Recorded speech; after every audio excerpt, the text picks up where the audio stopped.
recording. It was kind of a long time. So like I feel like okay, like the last session, there was pretty much what happened was we all came back together. I feel like that's the important part. Not everybody. Who we're missing? I. Oh yeah. Oh, that's right. You're at the fucking. You have no idea what's going on.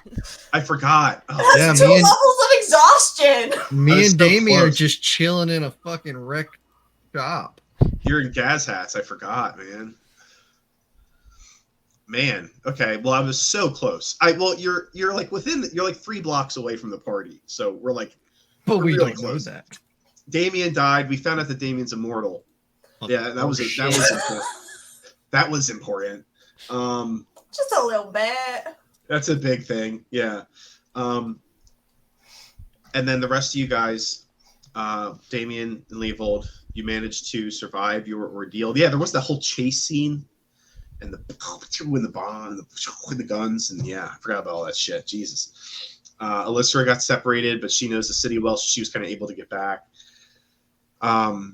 Damien and Leopold, you guys went to pretty much the only place you really knew. The last place you saw your group, which was Gaz Hats. Azrael was there, and Titus is there. Titus is awesome, so he was super chill, but Azrael's kind of a dick. You did manage to bring him back to life, but you find out he's immortal. You're like having delusions because you're so tired. Darren is resting, I suppose, and so is Alyssa. She's also like, I think you guys just kind of like, we ended the session with you guys just like kind of going to bed, getting ready for like the next day. And I think that's pretty much where we'll pick up. And Darren, we did do like a little, Nettie gave you a card reading. You got a buff from that the next time you are hit with a critical, you don't get hit with a critical, or the next time you attack, you can make it a critical, I believe was the buff you got. Yes. So don't attack anything. Just hold on to that. Just really try. Just like don't use any attack rolls, all spells. I mean, I don't have a lot of attack stuff. You're not gonna attack anything for the whole game, and the first time you ever use an attack roll is gonna be on the final boss. You're gonna hit him with like a level 9 guiding bolt or something, and crit it and just one shot him. That's what I would do if I was in your position. I would hold that forever. I would just I would wait forever. Like remember that time in like the 8th session when you gave me a crit? Well, here it is, 112 episodes later, dumb bitch. Gotcha. Literally only. I don't think I have anything that requires an attack roll right now. Nice. Perfect. Well, it's either that or you can save yourself from a crit, which is always good too. Yeah. So let me go ahead in here.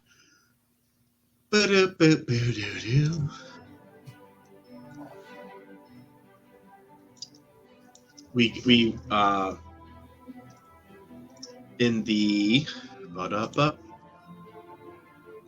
too much stuff. Rise. In the sky saucer, Darren, you finally did manage to go to bed. Alyssa, you finally managed to go to bed. You guys wake up the next day. What do? You wake up, you're in these like pretty nice rooms. I think, Darren, you're on the 3rd floor, and Alyssa, you're on the 2nd floor. Nothing's going to happen, really. That is, if you were to wait until like noon, maybe somebody would come and get you. But you wake up, it's early in the morning.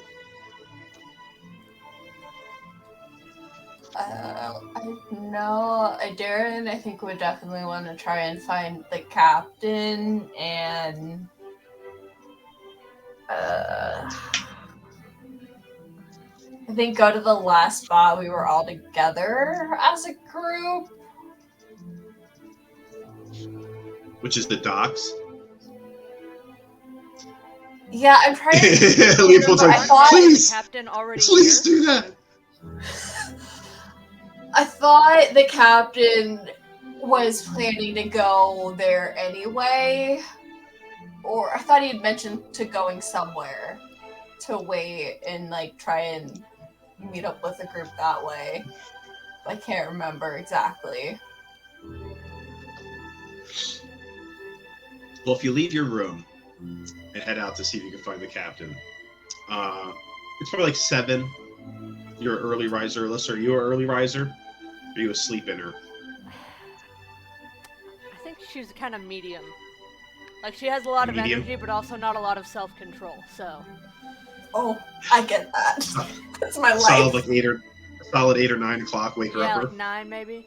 Especially after, like, yesterday. That's true. That's true. But I know Darren wakes up early because she's the captain's pet.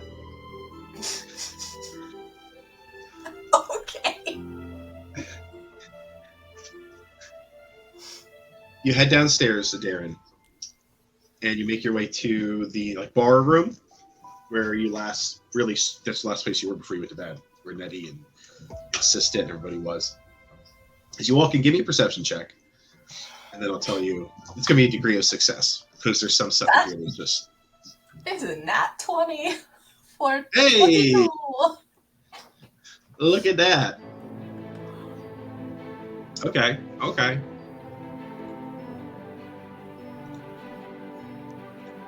So, the first thing that you see Heteru and Orskir at the bar.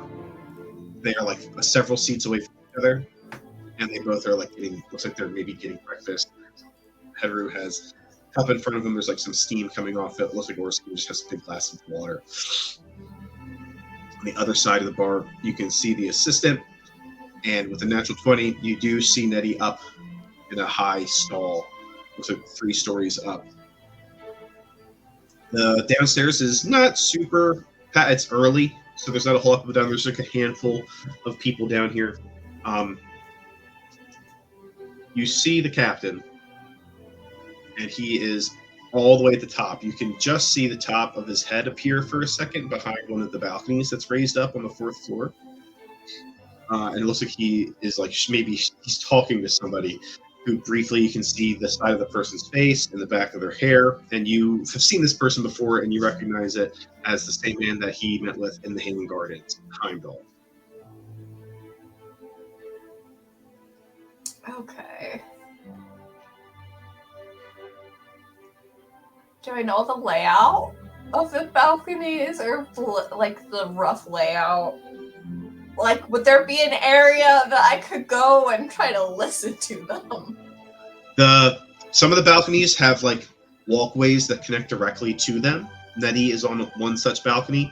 Some of the balconies you have to walk down one of these like gangplanks that rise up from the central spiraling staircase with the landings. And you have to go to like a side door that leads to an upstairs hallway that would then go to the balcony outside of it. And the captain and Heimdall are in one of those balconies. With the natural 20, you can discern that. You think maybe if they're like not being, if they aren't, the captain's a pretty loud guy. You think maybe if you go to the balcony below them, which is on a gangway, you can walk right up to it and just walk into it. There's nobody inside of it that you can see. And you did get a natural 20, so you're pretty confident there's nobody up there. You could potentially try to sit below them and see if you can hear what they're talking about. But there's no guarantee that you'll be able to hear. You think you're pretty confident you'll be able to hear the captain, but you don't know what the other guy. The other guy looks like he's maybe not quite as boisterous. I'll try it. So you make your way down the middle of the bar to the central spiraling staircase. Aethra just gives you like a little wave as he sees you. Orskir does not acknowledge you. As you make your way up the staircase, you go to the 3rd floor, onto the landing, across the little gangway to the balcony, and you sit down. You got a natural 20 perception check. So I'm going to keep that in mind, but I do need you to make another one. That is a 19. You're killing it today with the perception checks. You don't always do that. Almost never. Almost never. Almost being the key word.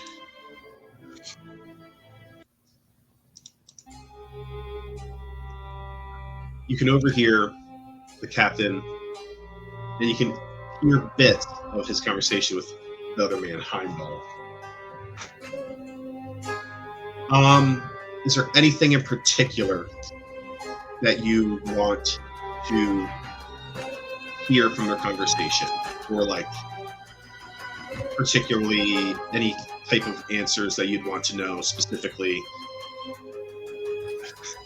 I think anything with the ship and like the explosion, but also too anything with the like robot stuff and like Rhodey.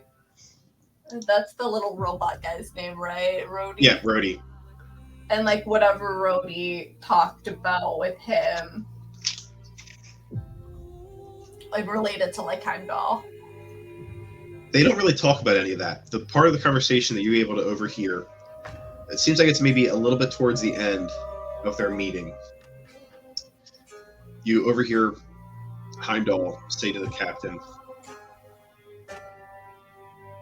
I can assure you, we will be able to procure you a new, better ship. And I know that your name is Besmirch. I know that you've lost a lot. And you hear the captain, he kind of goes to interject. Oh, well, and Heimdall, no, it's okay. Progress Day is coming. And I want you to helm this new top-of-the-line ship. And you're going to be sent out on the forefront. Think of yourself and your crew as trailblazer. You'll be legends. And like I said, all I ask in return is that you find this firestorm.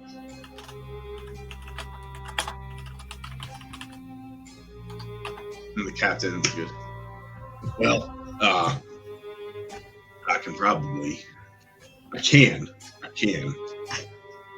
do that. I can find him. Her. Final judge could be either one. Do you have any leads on who that person might be? I may. I think that he might be a business competitor. All roads point to the first floor, where the Firestarter resides. I have reason to believe that he might be in direct competition with Blue Gear. And he's using the Lamplighters as a way to undermine what he would maybe perceive as a monopolization of that market.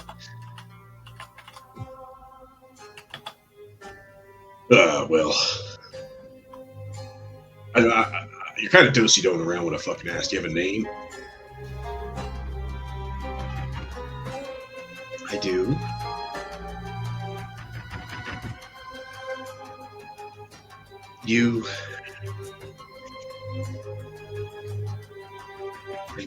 Hold on.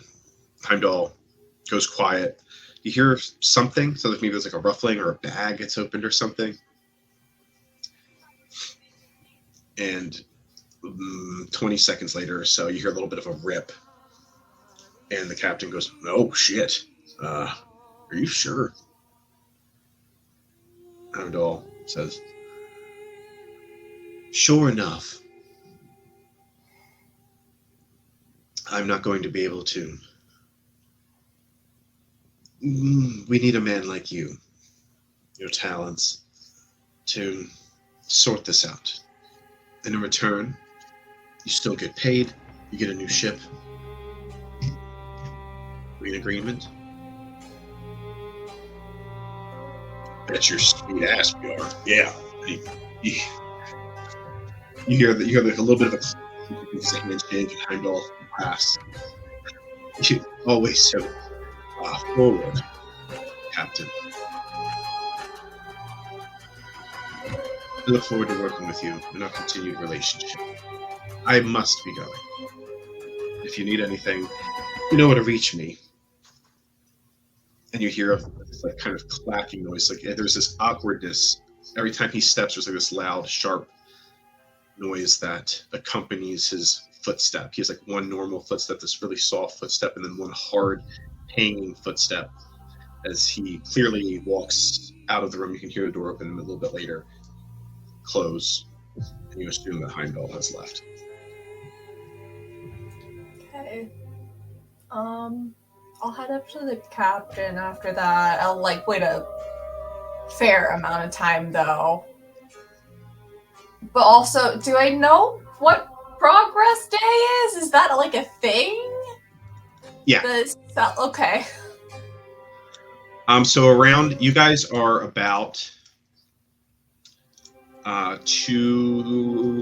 gotta check the calendar. I haven't been keeping up with that guy, so I can lie and say it's any time that I want to say. It should be it should be about 2 or 3 weeks away from what is effectively New Year's. And at the New Year, there was like a whole week of partying, and particularly in Grand Rise, but everywhere too, but biggest in Grand Rise. People come in all over from Grand Rise. They will showcase like new technologies, new stuff that is being made, new policies, new areas of expansion, new stuff like that. Anything that's kind of related to progress. And apparently they want to, or they, I don't know who they would be in this situation, but at least Heimdall wants to appoint you guys as somebody who is going to effectively start exploring new islands, which is a big deal to some extent.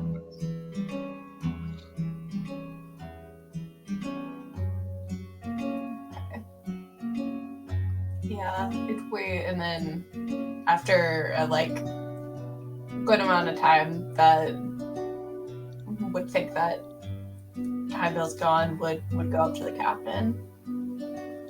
And in relation to, why don't you give me a history check too? I'll do a little tiny lore dump if you give her crap. Oh, that's not great. That's an 8. Okay. Well, you don't know a lot. What you do know, like the stuff I already said, baseline knowledge. You also know that some people call Progress Day Haven, and they celebrate Vetus, who is a god, and he's called Father Progress or the First Scholar. And that's all you really know about it. People that worship him are like usually into technology. They might be inventors, or even just like, people that want to seek creative aid. That's all you really know about it. Progress Day. It's a week-long party. New stuff comes out. Some people call it Haven, and it's also a celebration of Vetus. You head across. You head back from your balcony. Go to the central landing. Turn down to one of the, or actually go up, and then go down one of the gangplanks that'll bring you into one of the back hallways. You follow it to the room where you suspect the captain to still be. On the way there, do you want to pass time? Or do you wait to see if he leaves?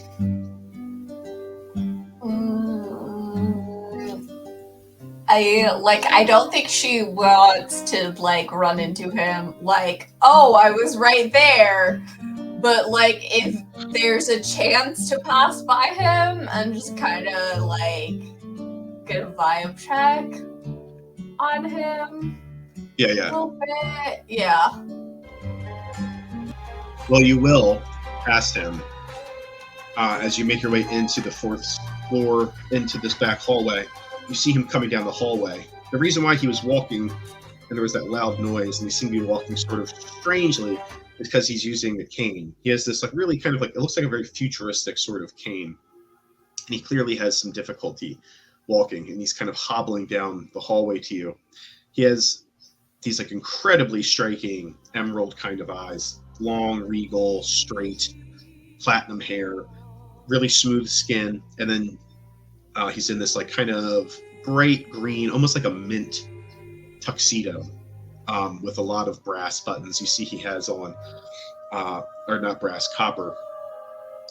He has a copper, anywhere where there would be like metal, there is copper. His boots appear to be copper themselves, like the whole boot is metallic, and they have kind of like a gear as like a spur on the back. And his cane has a lot of copper connections, and there's a slight glow to like the actual handle of it. It's curved so that it kind of fits comfortably in his hand, but there does appear to be some sort of like powered mechanism in there, or like just some sort of illuminated compartment up towards the handle. You see there's a very dim kind of glow illuminating from the cane itself. As he comes down the hallway, what do? You see him. Obviously, he sees you.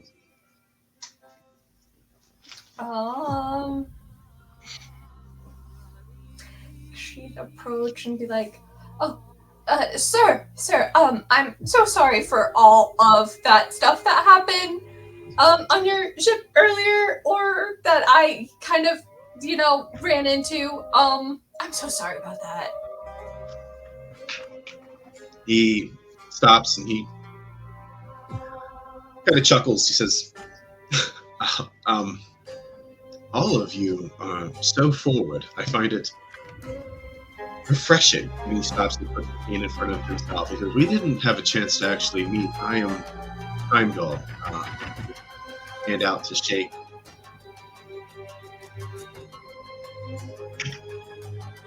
I apologize. It seems that you, a little of a case of mistaken identity. I'm glad that we were able to stop that containment before you were injured in any more serious way. Have you noticed any side effects or anything? And he starts kind of looking at you in a very interested way. He starts looking up and down. No. If I have, I haven't. No, not that I know of. Well, if anything happens, you should let me know, or I know you have met Rhodey. Tell him as well, and he will tell me. I would hate for you to get hurt. What could happen? What should I look out for? I've never had a person go into one of those containments, so you're the first. So if something happens, it'll have to be marked down. Hopefully nothing. All right. Yeah, it was a wild day yesterday. Certainly a lot of firsts for me. I do know that my robots intercepted you and some of your crew. Are they okay? Do you know if they're okay? I don't know.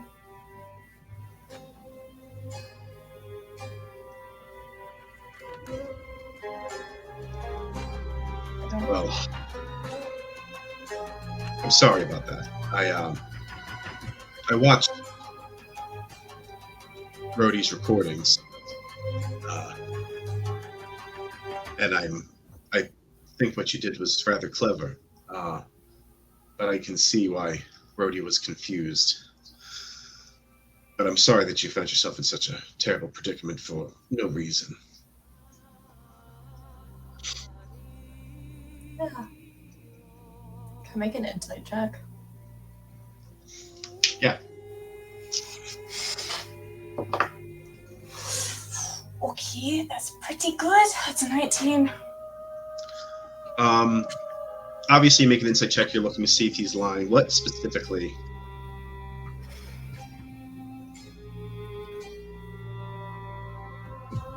One, getting in that predicament for no reason, and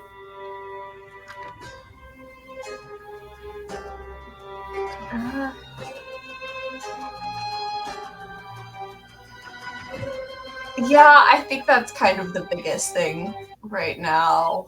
Is just like, does he really seem sorry about all of that? And does it really seem like it's for no reason? He does seem sorry. You don't really feel like the for no reason bit was necessarily 100% truthful. All right.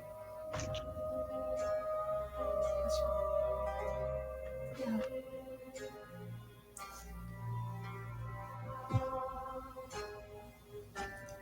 Yeah, I get these ideas sometimes, and I think they're good, and I just act on them, and this one really messed us up this time. Well, don't let that stop you. We need people like you. But I'm sorry for the harm that I caused. If there's anything I can do to help going forward, just let me or Rhodey know. He will be checking in on you sometimes. He has a bit of a mind of his own. Okay. Thank you. Well, very busy.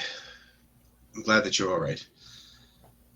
Be safe going forward. And if I don't talk to you before Progress Day, I hope you have a good celebration of the year to come. You too. He bows a little bit, kind of like waves his cane at you, puts it down, and then starts walking away.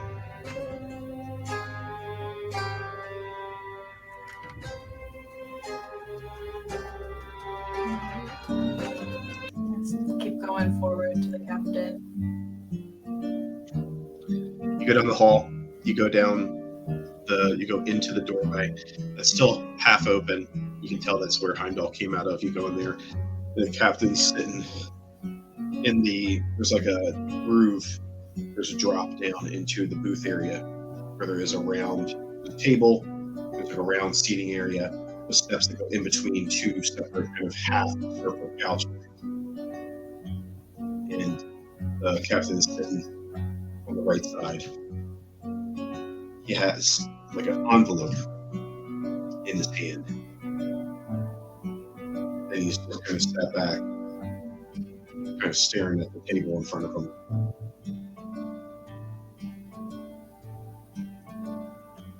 Captain?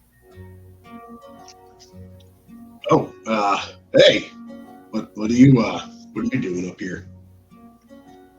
Have you found any of the crew? Yeah, Bastiabas showed up. Lystra, that your friend who you met the other day, she's here. I guess she ate the crew though. Worfskier, Ederu showed up. Obviously, you know Nettie and the assistant are here, but we're still missing Avriel and Leovold, Damien. Oh no.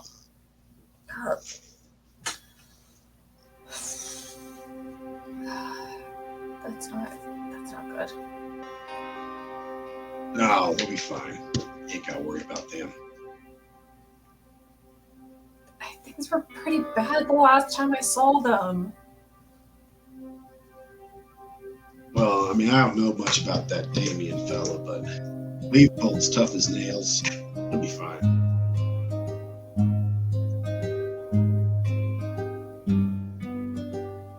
So I'd like to look for them. I don't really know where. I guess I was just gonna go to the last place we were all together. Yeah, that makes sense. What, down by the dock or something? Yeah. Yeah, that makes sense. Yeah, you should do that. Now, why don't you go get shit. I said her name just a minute ago. I already forgot it. Lystra? Alyssra. Alyssra, repeat after me, Captain. Alyssra. Alyssra. Why don't you get your friend, maybe grab Orf's gear, head down there. Okay. Before I go, what you got there? That rich fucking pointy-eared bastard said that he thinks he knows who the fire. I have pointy ears. His ears are way pointier than yours. Yours still got, you're like a little, you got some round. His is just nice. Yeah, well, he said he thinks he knows who the fire starter is, but I don't know. Who? That's a big implication.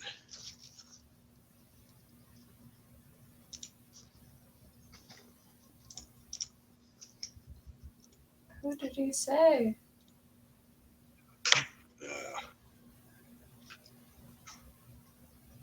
He opens it up.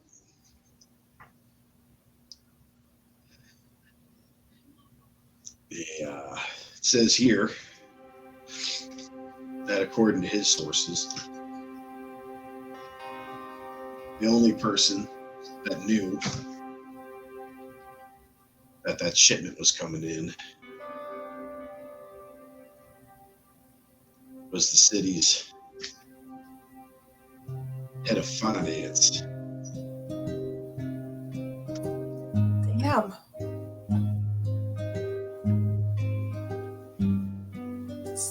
That's Small. Treasurer Lucretio. And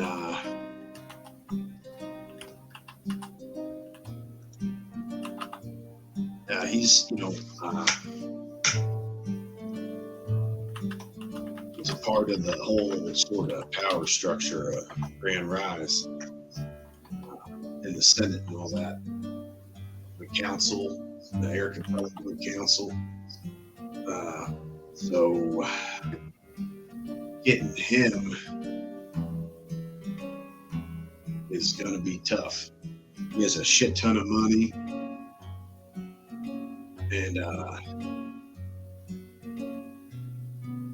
mean, enough to buy his own army.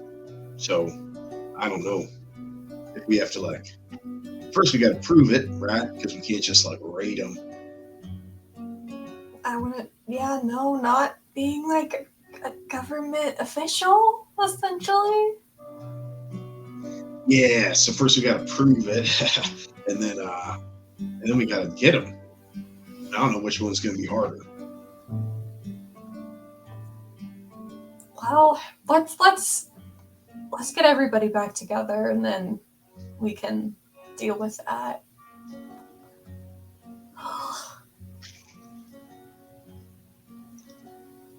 All right. I'm gonna go get breakfast.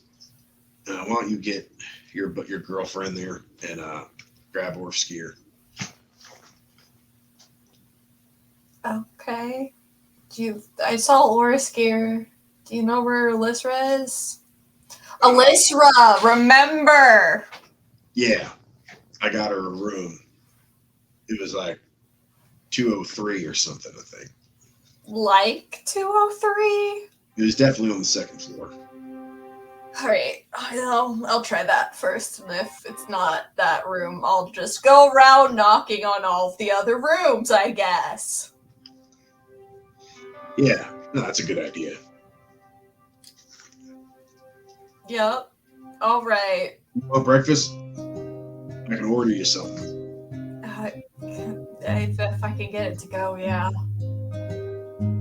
Yeah, I think so. I'll get it for you. He kind of goes down with you, kind of awkwardly behind you as you walk down to the first floor, and then out to the middle stairwell, and then up to the second floor. You go to the 203 and knock. Alyssra, I'm not going to go watch the previous recording, but I am pretty confident. I do feel like you're in 203, but you might not be. I don't remember. Okay. But I'm not going to check to see. Canonically, you're now in 203. All right. I've teleported to 203. Yeah, you might have been like 207. Who knows? Who knows? I got to go I back and have check no real quick. idea. I'm not. I'll find out when I upload it. And I'm like, damn it. But you hear a knock at the door. Kind of wait. You're in sleep. But you hear the knock. What do you do? I guess I go answer the door. Go to the door, open it, and there's a Darren. Hi. I'm glad you're alive. I'm so sorry for Likewise. everything that we pulled you into. I mean, I needed some leads, and boy, do I have some. So, I guess it's not all bad. Are you okay? Did you? Oh, okay, is this relative? I don't. You No, got what a- kidnapped by robots. Oh I was a yeah. little concerned about that. Yeah. Well, they brought me to where the captain was, and like to, yeah, to Heimdall and the blue gear. I guess they're blue gear. They're blue gear robots. I knew it. They are. And then I don't really remember a lot. There was like a blue glowing orb thing, something. I don't know, something. I was in a confinement tube and blue glowing orb, and then I woke up. Man, this is like a hell of a week for me. Okay. What are we doing now? I was gonna go try to find Leopold and Damien and... That makes sense. That makes sense. Let me get dressed and then I'll join you. Okay. And I'll get dressed and join her. You get dressed, meet her in the hallway, and let me add this stuff real quick.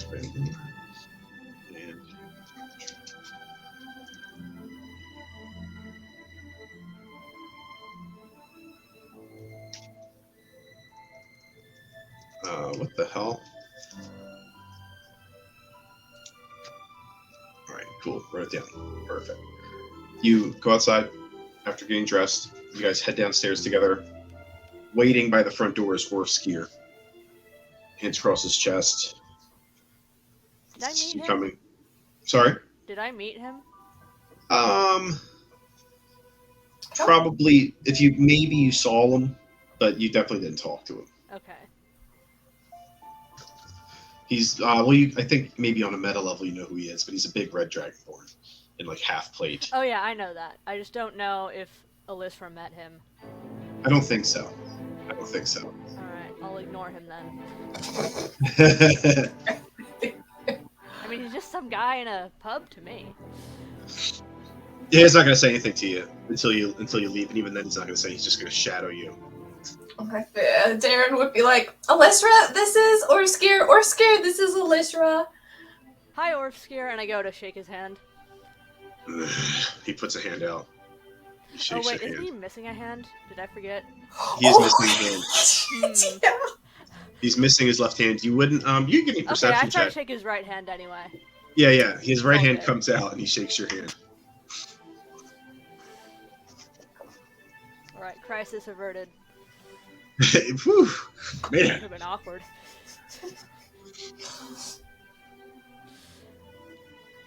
I guess Captain you're told on me the to- crew with these guys? That's right. I'm the muscle. Darren, are you heading to the dock now? Yeah, as long as are you ready to go? If you need, we can wait if you need to. I mean, No. ideally I'm sooner ready to better. go. The captain got me this, and he reaches back and he pulls out like a little doggy bag. Okay. Thank you. Alyssa, do you need to eat anything? We got some food to go. Oh, I'd love it. You guys start walking out of the Sky Saucer in the direction of the dock. Everything's kind of calmed down now. There's still this like giant missing hole down the street. You guys walk straight out of the Sky Saucer and down a few blocks, into this sort of like merchant bazaar, and you see that Alyssa, you probably would know the inn that was there, um, Probably, yeah. which is it wasn't like one of the nicer ones. It was just kind of like a bar, but it was brass beer and beds, and it's gone, just missing. As in, there's a giant hole where it used to be. Yeah, and there's like Interesting. there's people. There are some BDD presence around the hole, and then there's like some. It looks like there's maybe some people coming to, like people from the docks that are bringing materials over here, and there's like some lanes. Obviously, there's not traffic. There's foot traffic. They have it kind of cordoned off so that people can kind of move down the center thoroughfare to bring materials down here to kind of try to repair it. But you wouldn't, obviously, you weren't here when that happened, so this would be new to you. Yeah, I think I'll go up to the crowd and ask what happened. Like, ask somebody who's standing there. You go up to one of the people. There's this man who's kind of watching. You actually kind of recognize him just from like his like face. You think he's one of the shopkeepers around here. You don't know him necessarily, but you have seen him enough times for like you're kind of acquaintances. Like you know him, he knows you, but you don't know who each other are. Does that, you know what I mean? Mm-hmm. You come up and you ask him what happened. He turns and he says, "Oh, it was crazy. Yesterday, I was just minding my own business. I came outside, and there was a boom and blue light, and then Another that one. place was just gone. In Was an it the instant, same as the gone. ship? I wasn't there. I missed the ship, but probably. I mean, it sounded the Somebody same. saw that and the ship. I wish I would have seen the ship. That was probably insane. Honestly, I can't blame you. Wish I'd seen it myself. But yeah, about half of that place just disappeared, and then the rest of it, so unstable, it just fell off into the blue. Oh my god. Does anyone know who did it? I've heard some rumors, but no, it doesn't really seem like it. No, there was a. This isn't going to sound good to you, but there was an air genasi Of course there was. that left on a like a some sort of skiff, like a flying skiff, high tech stuff, just before the explosion. But they haven't been able to pin her down. Really, what did the skiff look like? I didn't see it myself, but I heard that it had like Aethra engine or something, and it wasn't just like propeller or rowboat or something. It was high class stuff. It wasn't just like a boat. Huh. Really fancy stuff, high tech. Odd.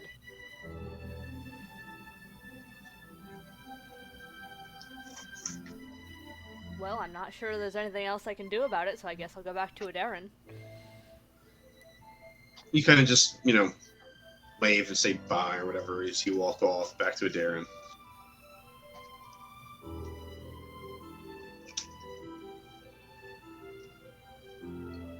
Do you tell Darren any of that, or just keep it to yourself for the time being?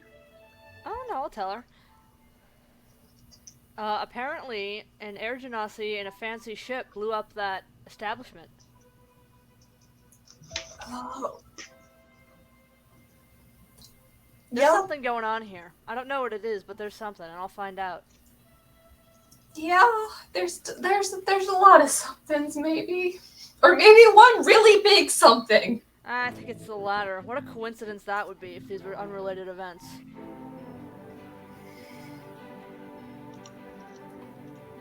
Yeah.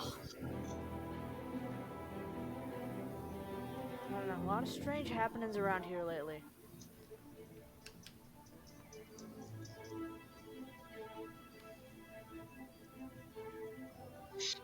You guys I suppose we better find your crew.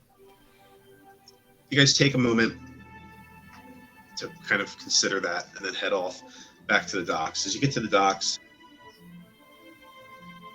you can see down to the as you get to the docks, you're on the right side. You can see across the central platform where the crane once was. Now it's just this big pile of not smoldering anymore, but now just burnt rubble.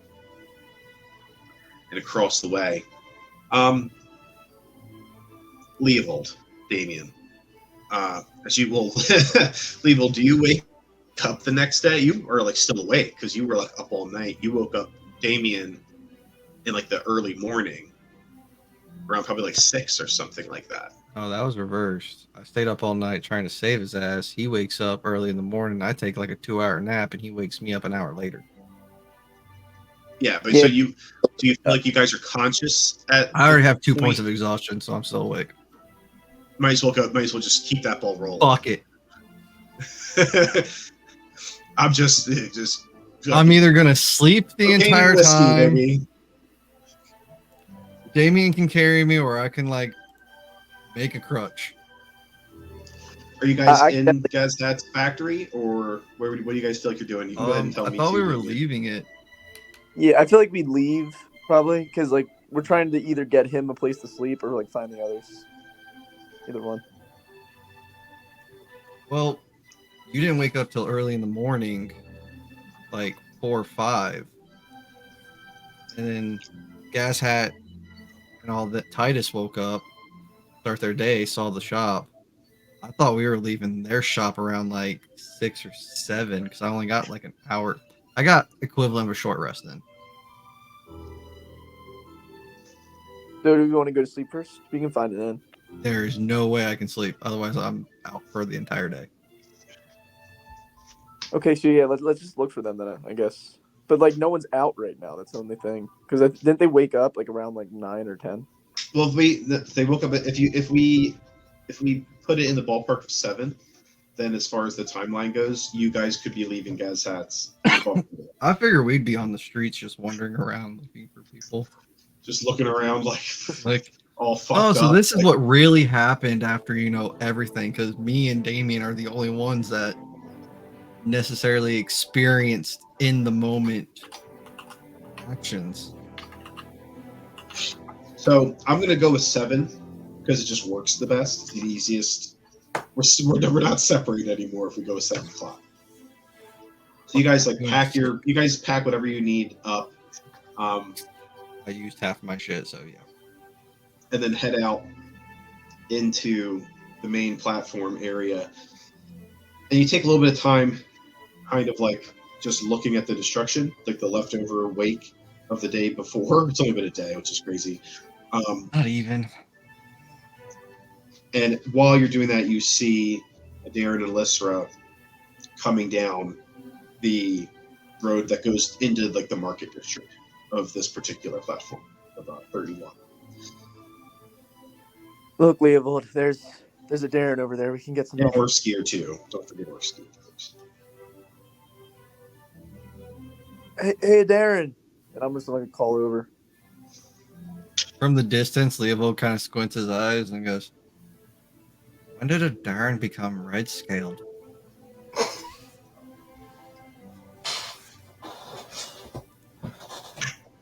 Yeah, we're gonna have to get you checked on, man. Let's get you over. I mean, there. I figure at this point, Leovold's like heavily leaning on you to support him up. Yeah, he can do it pretty easily though. So you'll just like grab you with one arm and just kind of like walk you over. I'm useless. I think Darren hearing that, if she would see them, would just like immediately start running towards them. I'll follow. You And I'll guys, tell Damien, oh my god, you made it. I kind of thought you were a goner. What? Wait! You didn't say anything about that! Well, I didn't know. I didn't want to worry you. Oh man, I thought you were both dead. Honestly, I thought the last time that I saw both of you, you were almost dead because of me. Yeah, well, it's hard to kill me. I pulled through. Leovold helped me out a lot over here, so you can thank him. But See him he's just nodding off. exhausted now at this point, so we got to really get him some care now. Okay. Is We he have. injured or just tired? I mean, he's definitely injured, but also just very, very tired too. Like, I don't think he got much rest after we got separated. I can heal you. I can't do much about the rest part though, but we do have some rooms at the really fancy place that Nettie went to. Yeah, let's take him over there then. We can get him some food if you need some of that too. Oh, we have some actually. They also have alcohol there. I might have had a lot of it last night. You hear a subtle snore now that he just stopped moving. Orskier walks over and he points to you, Damien. He says, "Give me him. I'll carry him." Okay, you'll just give him over to him, I guess. Orskier picks him up by like the collar and he hoists him, puts him on his shoulder. He just princesses you, Leovold.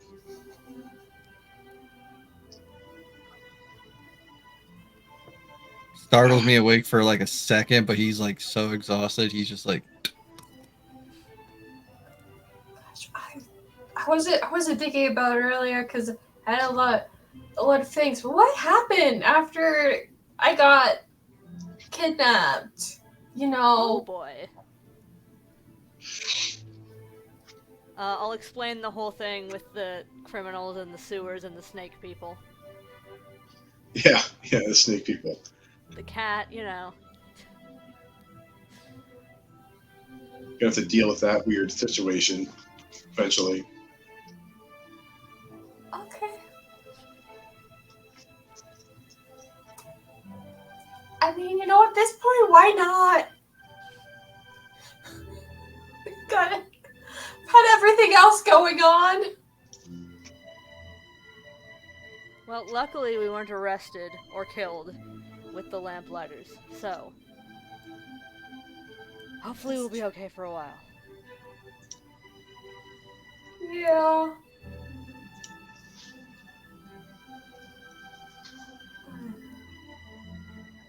I don't know about that, but No. we can hope. Orskier says, "I'm gonna bring him back to the Sky Saucer. Feel free to come whenever you're ready. But he's asleep." Well, I mean, we were out here looking for you two, so mission accomplished, I'd say. Yeah, I think we gotta. Well, if that's it, let me have some of that food. I'm starving. Yeah. Go for it. And wait, what was the food again? It's breakfast food. It's like maybe steak and eggs or some bacon in there, some toast. Oh, nice. Yeah, he's just on eat up. breakfast So- crunch wrap supreme. So, Darren, what? So, Darren, what happened to you after you got split up? We were worried sick. So Great question. So I ended up on like Heimdall's ship or something, and the captain was there, and they were talking. And then they put me in like, I don't know, the place where the robots go, and I don't really remember The place what where happened. the robots go. Where's I don't that? know. I don't actually fully remember that part. I just know that it was like a tube thingy, and I remember a glowing blue orb. And then I woke up with the captain. And he said Heimdall would get us a new ship if we could get who started the fire. By fire, do you mean explosion? Yeah. Okay, just making sure. And who did Heimdall? Who even is Heimdall? But who did he say it was? Heimdall's the like head guy of Blue Gear. So he's the person who we were getting the Aether for. Who?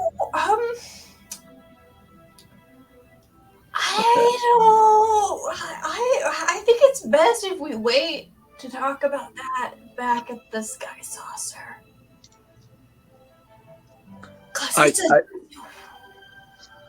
I don't know what that is either, but I'll just follow you on this.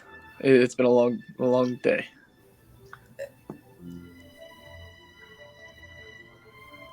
You guys follow. Orski's already kind of started walking ahead of you, so he's probably a solid 100 feet or so ahead of you, heading down the market row. You guys turn and start following after him. You eventually make it back to the Sky Saucer. You go to one of your rooms. You can go to the bar. You can go to a balcony. Where do you guys go?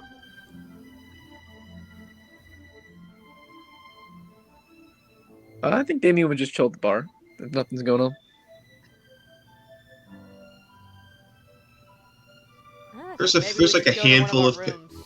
there's like a handful of patrons in there now that are like getting breakfast, but not that many people. You can still see Hetaru at the bar.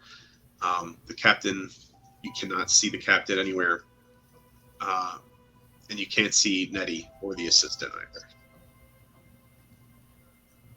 I think Darren would suggest we talk in somebody's room.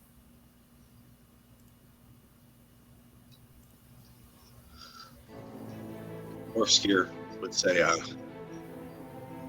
think if one of you already has a bed, I wouldn't mind throwing Leo on it. Oh yeah, Leo. Yeah, let's we can go to my room and rest and all that. Lead the way. All right. You bring the group up to the third floor to your room. Orskier walks in, and he just like pops his shoulder and just throws Leovold off of him onto the bed. Leovold kind of bounces and settles in the middle of the bed. Orskier says, I don't want to hear any of the secret stuff. If you need somebody killed, I'll be downstairs. Got it. Rather serious fellow. Yeah, that's why I like him. So what did you want to talk about it, Darren?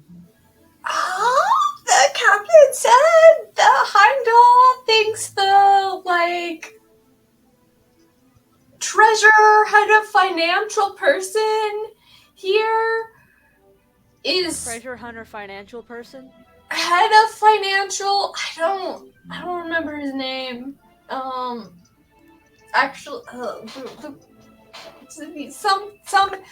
the head of financials here is he was the one who orchestrated our ship and the Aether being blown up. Why? Well, okay, so I kind of just might have been eavesdropping on them a little bit, and he Nice. says it was about business competitor. I'm not sure if that fully makes sense though. It's a hell of But- a competition. Yeah. Would I know anything about this guy? Give me a history check.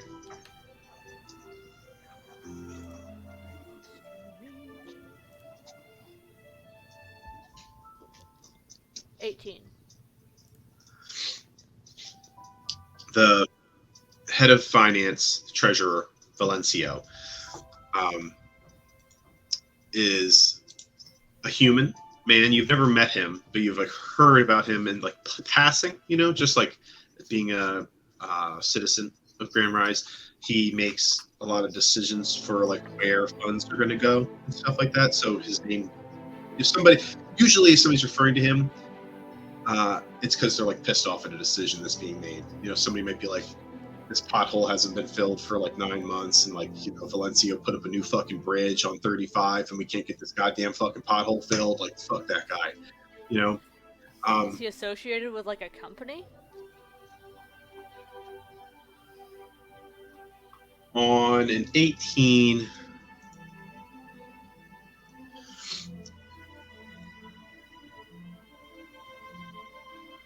you know that he has a what would be the word in this world? There is a bank that he runs. Oh. And then there's also what's the word? Why can't I think? What is a person who does housing? Realtor. Realtor? Yeah, he has like a real estate company. That's the word. But do you think it's possible that he would have like his hands in a whole bunch of other pots? But you don't know of him being involved in any sort of like gear development on an no, 18. Like technology. Yeah.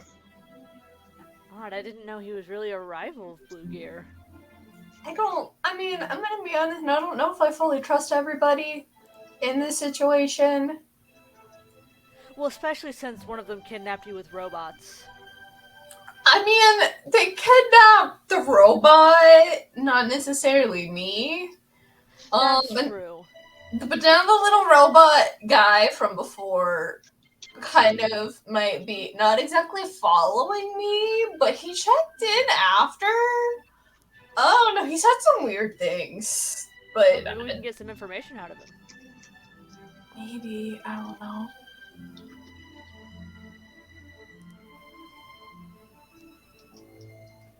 But So the question is, what do we do now? I guess we gotta wait for Leo to wake up anyway.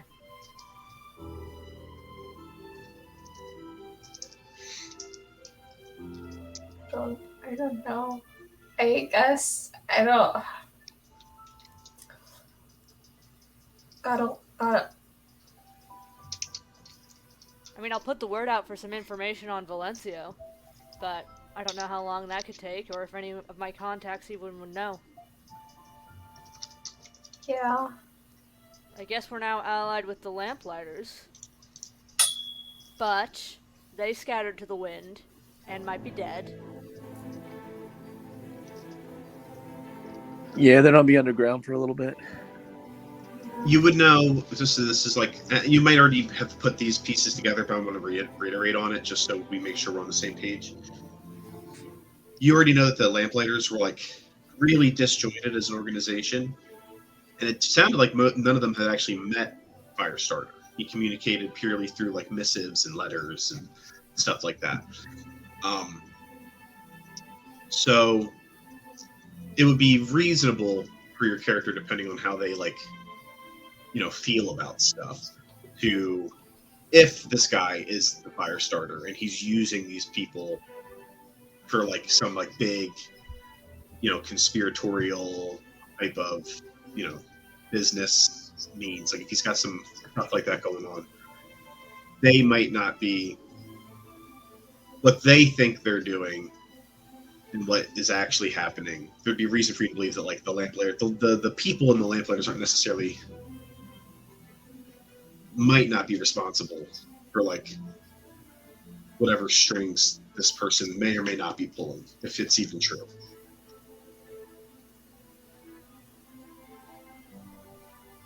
How the hell are we gonna get any information about someone like that? That's like high up on the political ladder. Yeah, I'm new to this. This is the first time I'm in this city. Would you know anything? You said you lived here, so do they have any public appearances or anything? Maybe we can find this guy. Well, and just go ask him if he blew up our ship, or your ship. Sorry. Well, no, I mean like we can maybe tail him or like try to get information on him. I don't know. I don't even Maybe. know who this guy is at Imagine all. he has guards. I Do could know turn of anyone? into one of his guards. Last time you did something like that, on an 18, really. Alyssa, you would know that he has like a grand treasury. His bank is called VMM Bank, and on the first floor there is a banking institution that he like. Floor. You know that there's a good chance that that's where, if you were to try to find him, that's where he would probably be. You know that he also has like an estate on the first floor somewhere. You wouldn't know where that is though. All right. Well, we could start at his place of business, which is probably on the first floor. There's a big bank up there. I think that's where his office is. I'm not sure. Heimbal did say to the captain, all roads lead to the first floor. Don't they ever?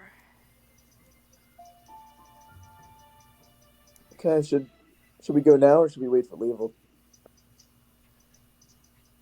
I don't really want to get He's separated again. As funny as it would be to just leave Leopold here with no idea where we were I going, would just be like, oh god, why? let's go. It's like the Rick and Morty meme. Quick in and out, quick in and out, quick adventure. Only Yeah. 8 hours. It's like 3 days later. We'll we be finally back find before he even wakes up. Leopold. And then for the next like 12, 20 sessions, we're doing this 8-hour adventure. Leopold's just completely absent from the campaign now because he's sleeping. No, he just has his own side adventure. You have to just think of a second thing for him to do. It's just a I get long nothing but dream. dreams. I get nothing but dream sequences, baby. He's just the filler arcs between our Trauma. adventure. He gets into a cooking competition. So you guys wait for on the bright side. If you're going to go do shenanigans, if you wait 8 hours, it'll be like towards the end of the business day, and you probably won't be able to get to the first floor, which is technically the 101st floor. The first floor is like it's kind of reversed, but people call the top floor the first floor, even though it's technically not the first floor. But that being said, it would be towards by the time you actually manage to get up there, it'll probably be nighttime. So you'd be able to like do some. You could potentially do some sneaking type. You could do some, shenanigans. What did the old man tell me where him and the kid were going to be, or do I not know where they're at right now? No, he wasn't. If I remember correctly, he wasn't comfortable telling you. Okay. Because they're probably not even on this floor then. When you found him, they were 2 floors above you, on the 33rd floor. That's where he was. You don't know if that's where he was at, like permanently. Yeah, I mean, I doubt I'd be able to get into the center city in time. I mean, how long was that? Because you said it was You a do long know that distance. the person who was supposed to move him was Evisara, which, at this point that might be kind of tough to lock that down. But she said she'd be in touch, so it could be a matter of biding your time. Oh, okay. So if they're not getting in touch with me, then that's fine. Okay. Yeah, I'll be good then. I'll probably just chill around for the 8 hours then. I mean, do we want to go at night or do we want to go in the day? What's going on? Don't you guys dare! I will. I'm not above railroading you. We can I wait don't- until tomorrow. Darius does not want to get separated. I wasn't suggesting we leave Leopold behind. We just carry him. And I am. Waiting. I am. It's We just either carry him with us. tonight, this evening, or the next day. We could ask guys- Nettie. She could read. You should ask Nettie to read your cards. Is she accurate? I mean, my cards are weird. But from what I can tell with everybody else, she's just never been able to read my cards very well. It's just a weird thing. I'm weird. It's weird. It's worth a shot, I guess. So I guess I'll go find Nettie. Okay. Are you gonna go with her, Darren? Yeah. Actually, you can give me investigate. Actually, let's take a 5 real quick. I need some water. Sweating my butt off, and then we'll do that.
Howdy, partners.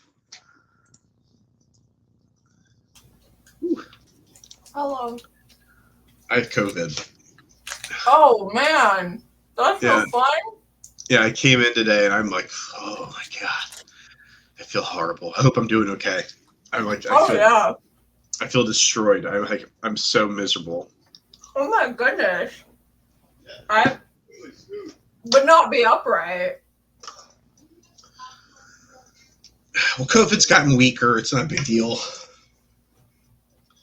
I just have like I'm like hot, but I'm cold. Yeah, that's not good. I normally need you for fever. Yeah, I have a fever for sure.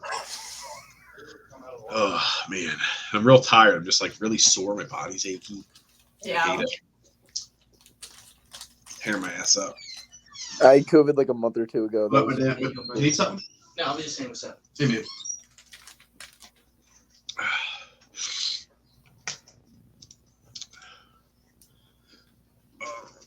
I somehow only had it once. And that was like 2 years ago. And that's working in healthcare. You had it. I had it. Man, how long ago did COVID start? 4 years. God, that's crazy. 2020. I got it like the first year. I got it the first year it came out when the update dropped. And it changed my taste buds. Mm. I hate talking about it because it's really gross, but okay. So it changed the way I smelled things and the way I tasted things, and the way pee smelled the way poop smelled, and then everything I ate that was a protein for the most part. I like anything that had a lot of like peanut butter, meat, all the stuff that I usually eat. The stuff that's like, I don't really like sweet foods too much. So all the stuff that I would normally eat tasted the way pee now smelled. And it was horrible. I lost I'm like sorry, I 20 feel like I need pounds. to know the beginning of this story. I got 4 years ago. I got COVID when the update dropped, and it changed the way my smell and my taste was.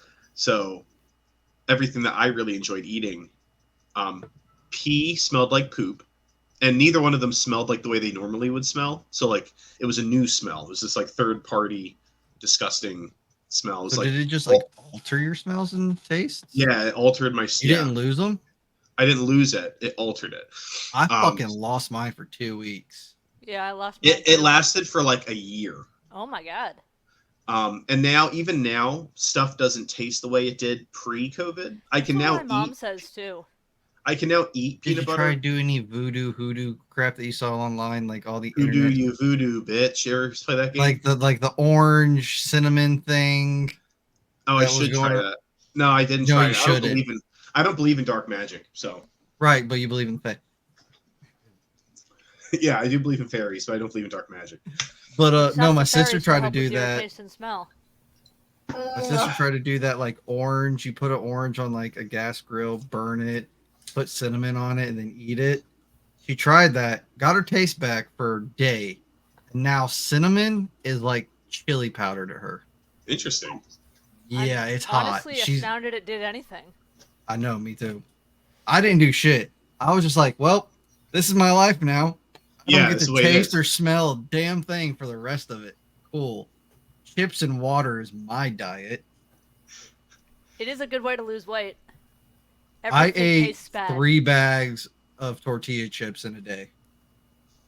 But were Because you able to that's all taste I it? Or could was it eat. just like No. you like the was it like the texture was good, so it was like No, oh, it's okay. no, like the texture for food, like when I lost my taste buds and my smell, we had pizza one day. Like me and my family went out and had pizza. And it was the nastiest fucking thing I've ever put in my mouth. Like So it it was wasn't just gone, it was different. no, it was gone. I couldn't taste a damn thing. I put hot sauce on it. Didn't even burn my mouth. Huh. There was And no it was just like tingle. so then it was just like nasty, mushy, like bread. Yes, it was thing. so gross. I was just like, my brain is computing. This is what it should taste like. And But your I'm brain's not probably, getting like that. it feels like probably like boogers. It's just like Yes, it was gross. So I was like, what can I eat? I went through everything. Couldn't eat steak, pasta, nothing.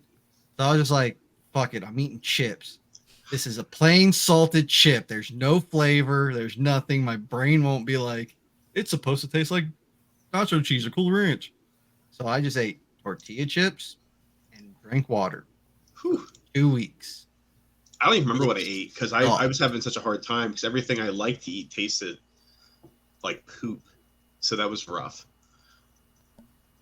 I'm happy with mine. I'd rather not taste anything that tastes poop, man. Like, It was bad, dude, and it lasted so long. It was like the whole year. that's insane. I was like, yeah, it was brutal. I lost a ton of weight. I lost a crap ton of weight. So I just couldn't eat anything. It was horrible. I don't know if I could eat a Piece of water and no, just water and fucking chips for a whole year. I don't know if I would survive. I was able to eat more stuff than that because not everything tasted bad. But- Okay. Get some So, IV like, nutrition at that point.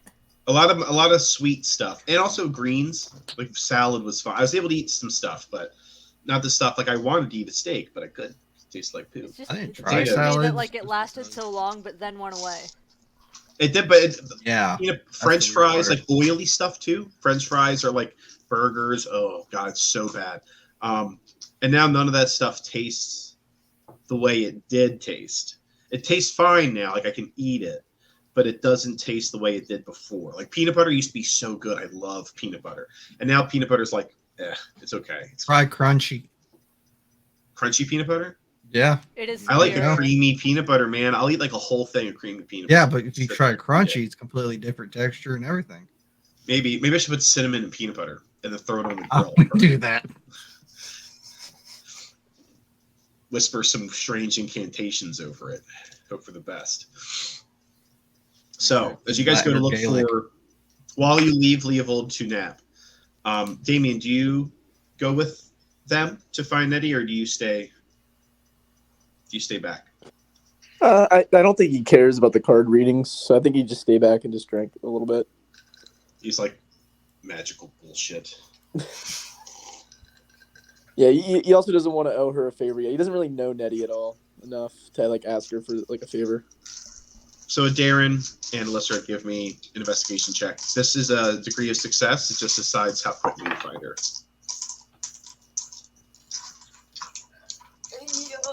14. 12. So Darren, you're pretty sure that she's on the 3rd floor. You can't remember exactly what room, and you guys kind of knock on a few doors, and you get a couple no answers. Somebody who answers the door is like older goblin in a bathrobe, and you very quickly close that door. He was happy to let you in. But then you find her 309 a few doors down, and you go inside of her room. The assistant very quickly comes and opens the door and says, Nettie is she, she told me not to let anybody in, but I think it's okay for you two. Is there something wrong? Oh, no. We were just trying to figure out if we should do a thing tonight or tomorrow. Does she know any divination magic? Yes. She knows a lot of divination magic. It's her. Wonderful. I That's need her. help That's, finding someone. she can probably help you find someone. She, I'm sure she probably could. I don't know. I'm still learning, so you have to ask her All right, let's about go. that. Just wait there, and he kind of like leaves the door kind of cracked, and he goes. She was like disappears. about to go into the door, but then like somewhat annoyedly waits. He kind of leaves the door a little cracked. He goes off, then he comes back a little bit, like 2 or 3 minutes. Okay, she's ready for you. Please come in. And he steps aside, opens the door. You go into the back, and you see Nettie sitting on the edge of this big kind of regal bed. She says, "Aaron, nice to see you again so soon." And Alythra. your friend, Alyssa, it's a pleasure to meet you. I am Nettie. I am the ship's I was the ship's navigator. How can I help you two? I'm looking for somebody. Do you know how to find people? Sometimes my craft isn't absolutes. I typically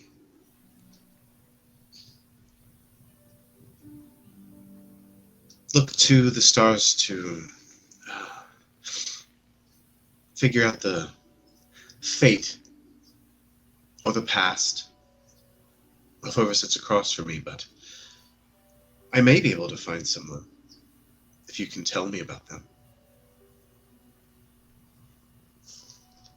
Alright, I'm looking for Thanadiel Morgenstern.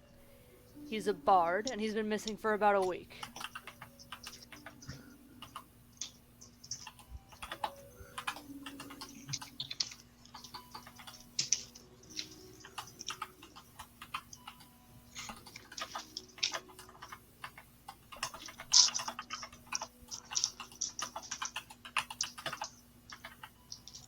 Okay. Do you have any belongings of theirs? So, I should have told you this before, but I'd like my We still have to special make item. your. Yeah, We still I'd have to like make your. it Yeah. to be like an instrument, like my flute, but like made with a part that I got from him. Okay. Would that be enough, or do I have to find something that like still belongs to him? No, that sounds like it would probably be beneficial to the ritual she's going to do. Okay, I'll hand over my flute then. I don't have to disassemble it, do I? No, Okay. no. And I will make that for you. Did you get I sent you a message with my profile for Yes, review. Did but you get I that? never got the ability to log into my RPG Club account. Oh, that's so I'll do right. You that. asked me about that. I forgot to. Can you? No, I didn't follow up on it. Eventually, I That's will. okay. Well, I forgot to. Can you still not log in? I haven't really tried. So if you were to like try to probably like, you not. couldn't log in and cancel. You couldn't like cancel a subscription, or I don't think you can't so. do any I of mean, I that. could try it. You don't have to do it right now. If you still let me know later, try to log in. If you could give me a review, that's fantastic. But that's not the point. If you can log in, great. If you can't log in, let me know because I need to Okay. submit that. Probably yes, that might be a bug. So I need to submit that to the support team. They have a plus.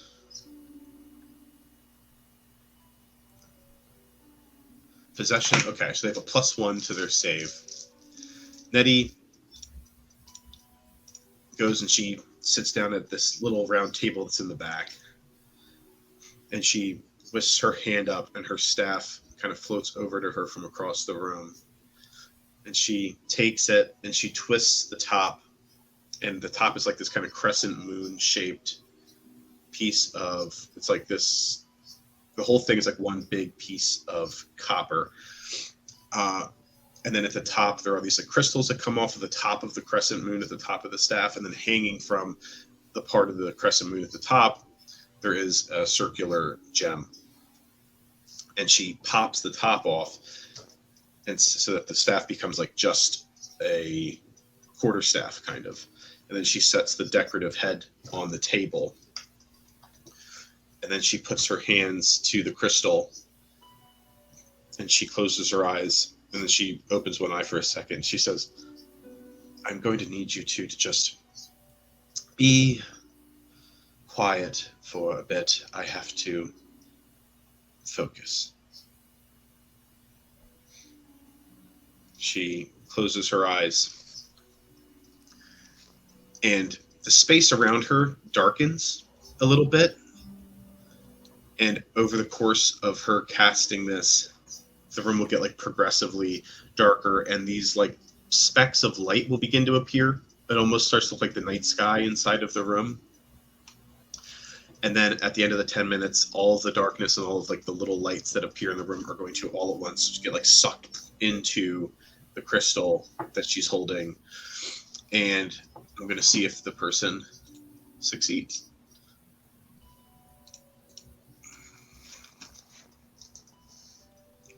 They have a +1. They do not succeed.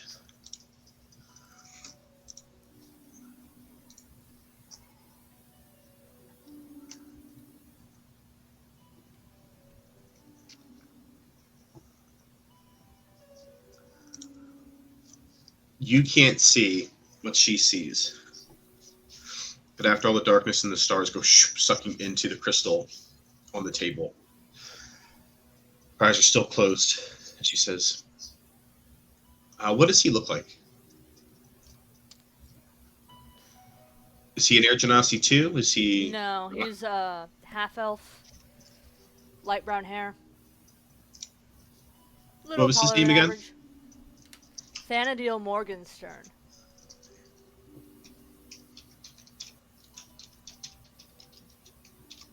Half-elf. All right, what does he look like? Not particularly distinctive. A bit taller than average, light brown hair.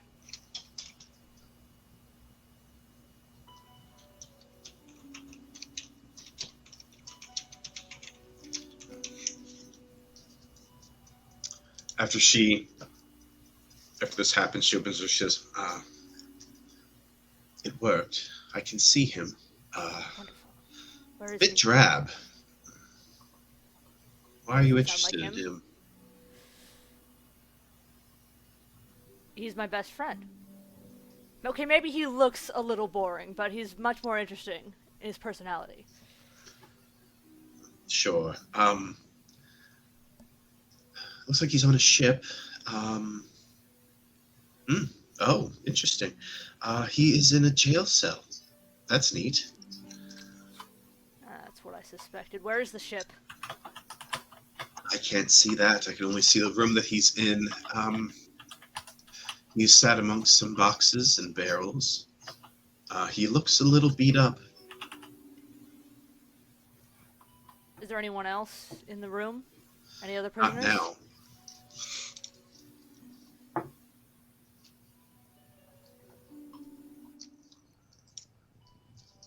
Not now. There's no one else Anything there. noteworthy at all? Let me see. I can only see what's around him. I can hold it for 10 minutes. We can see if something happens. Yes, please do. She waits for her time. You're just kind of sitting there watching her. Her eyes are closed. She's kind of caressing the gem in front of her. And then about 6 minutes, she says, "Oh, here comes someone. Uh, roguish fellow. A tiefling. What should I be looking for? He's letting him out of the cell, or he's going into the cell. Okay.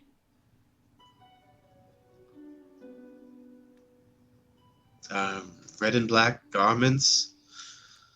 I don't see an insignia or a flag or a badge or anything like that. That would be an identifier. But a red tiefling, white hair, yellow eyes, black and red leathers. He's picking your friend up. Oh, that's not good. He's bringing him out now. Okay. He's bringing him to the top deck, I think. Yes. Great. What can you Bring him see to the from top there? deck. They're on the top deck now. He's putting your friend to work. It looks like he is going to start doing the things with the rope that you guys sometimes do. Yes, of course, the rope. No, it's like a jib or something. I don't know. It's not my job.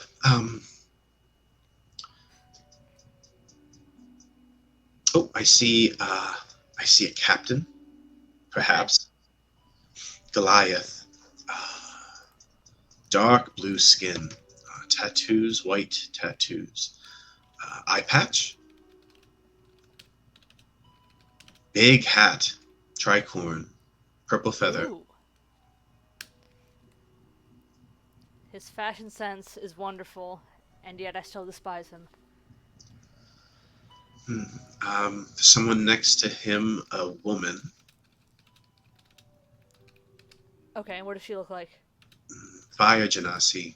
That's different. You don't see a lot of those. She looks like a fire genasi. She's a woman that is on fire. She's wearing dark red leather, like a really she's got kind of a cat suit. I like it. Her hair is wispy, goes up like a bonfire. And her skin is sort of a reddish hue. It almost looks like there's like kind of crackling lava beneath her skin. Can you see anything on the horizon? Anything that would indicate where the ship is? I have a limited perspective, dear. I can't see anything. I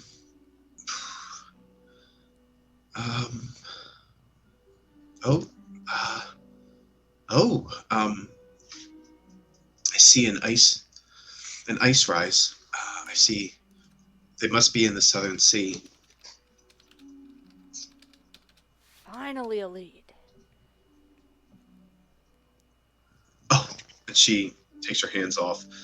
The dark and the light stars that are kind of formed in the crystal kind of pop. The whole room gets like really quickly filled with like this kind of streak of stars and blackness, and then it disappears, and there's kind of like this sparkle that kind of falls down and then disappears. Oh, I lost it. I'm sorry. No, thank you. And I hug her. Oh, yes. And she gives you like a one-hand pat. Finally, I have some idea. Okay, how do we get to the Southern Sea? With a boat. First things first. Oh, right. We have to find whoever blew up your ship or something. Okay. That's the next thing we have to do. Yes, I think so. I would like to get off of this rock. Much too close to the academy. Everyone, ugh, yuck. Well, I rather like this rock. Anyway, regardless. Has the captain updated you, Natty, on what Heimdall has said?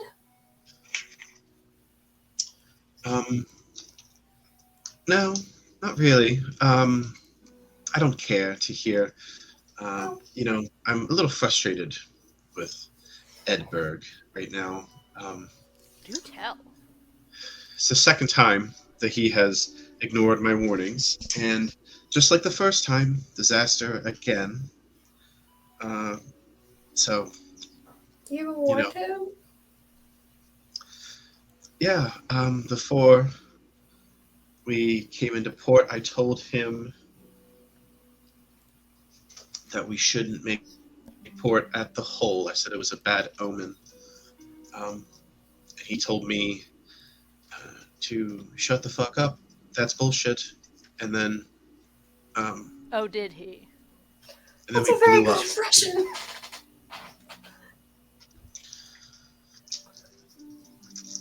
So, he doesn't learn. He needs to listen. What was the first time that he didn't listen to you?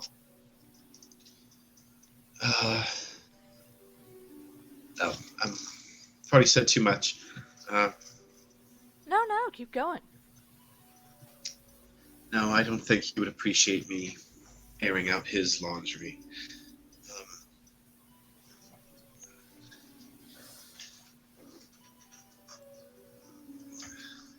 Well, maybe this time he'll listen.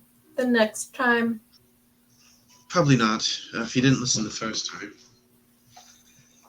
he should have. Well, maybe third time's a maybe the charm. second time will listen. Yeah, third time's the charm. You're absolutely right. Don't tell him that I mentioned the first time. Just keep that between Of us. course not. In fact, if you'd like to go into more detail,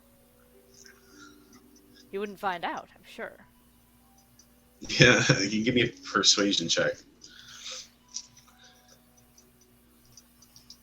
Persuasion. Competition. I am rolling like shit. 11.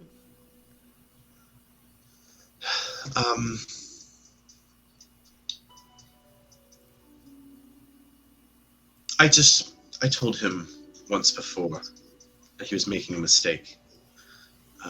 Back when he was still with the BDD, and he didn't listen. But it's history. Was it the Bay? No. I can't remember what the guy said. The Bay? The one guy, he brought up the Bay, something Bay.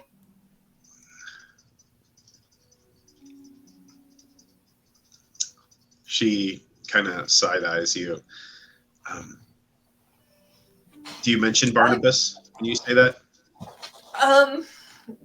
Old Barney? Yeah. I couldn't remember his name, Caitlin, but Darren would. I think he told I us go back to and watch tell the recording. I think it was like Neftiti or something like that, or I don't know. I Wrote it wrote down. something down, but What does it say? that was just my. I honestly don't. If it's know close, what yeah, probably it might do something for me. Hold on, where was it again? I gotta find it again. Nefertone Bay? Yeah. Oh, Bay is a name. I'm pretty sure it's Nefertiti. I'm pretty sure it's Nefertiti Bay. I'm gonna write it down so now it's canon, and I can check again. Okay. I did. Barnabas. She's glad I see it says, don't listen to Barnabas. He But I've heard the captain. He's never really gone into it, but there's been a few times where he's just kind of muttered things like if it wasn't for Neff or something, and it seemed like he really, whatever that happened there doesn't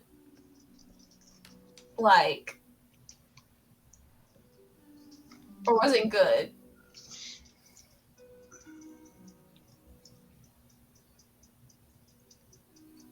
it wasn't. But it's not my place. I'm sorry. I've said too much. That's fair. That's fair. I would not want somebody to pry into my secrets. Did I hear the name Nafidi Bay? Yeah. Okay, I write that down. Give me a history check. Is this someone I would know about? Don't think it's not Okay, a we're person. gonna I have to think use it's a something other place. than D&D Beyond for rolling. 8. It was going to be a really high check, so I don't know if you actually could have gotten it. I don't know your. It wasn't that high. You could have technically gotten it, but no, with an 8, definitely not. It doesn't ring any bells.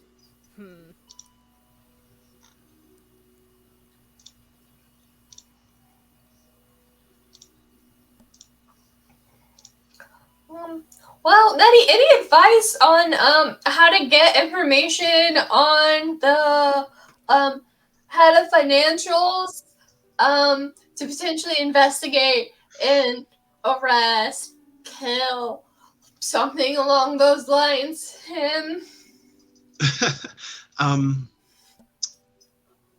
Valencio, the treasurer.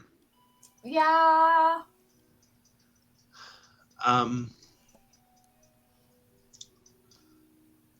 He's a bit of an old friend. Why Oh, do you you need know information? him? Know him, dear.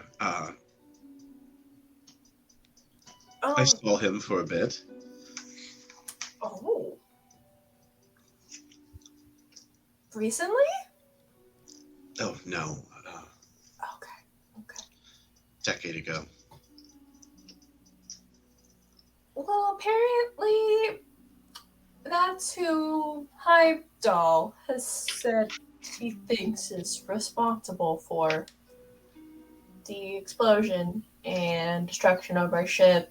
And if we get him, he'll get us another ship. Okay. Well,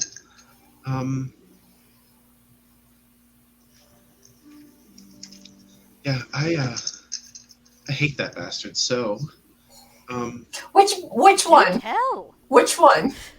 Oh, Valencio. Okay. He was let's just say his attitude and his pockets were a lot bigger than what was in his pants. I'm gonna write a letter.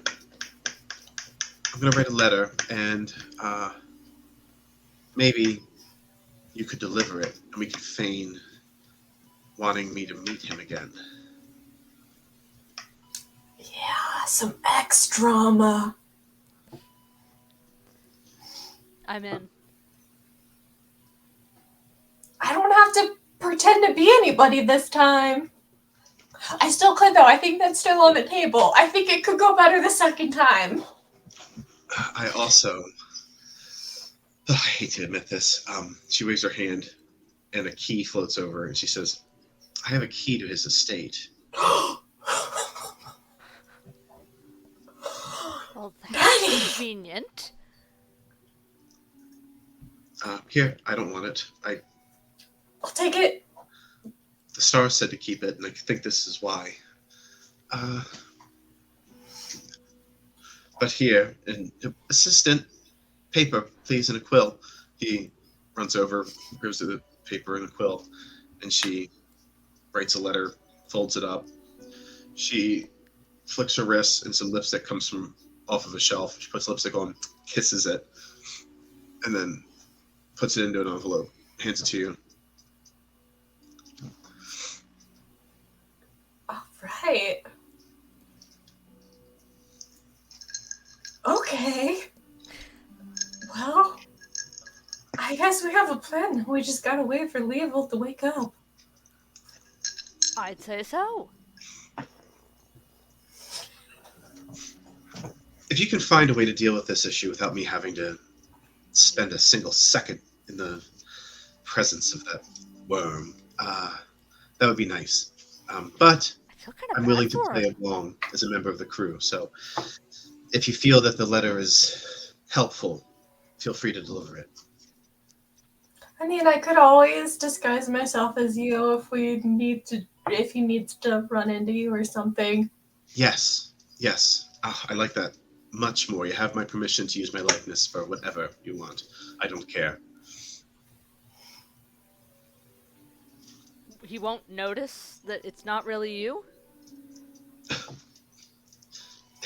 If I show up in the flesh, no, he doesn't care if my voice is a little off. Just wear a deep V and tell him that I'm so handsome. Sounds like a real swell guy.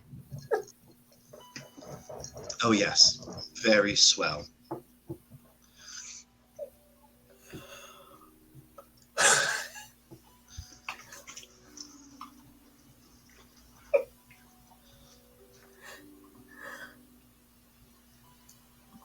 Okay. Well, off we go, I suppose.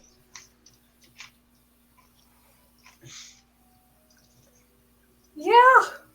I don't know how to process this information, but that's fine.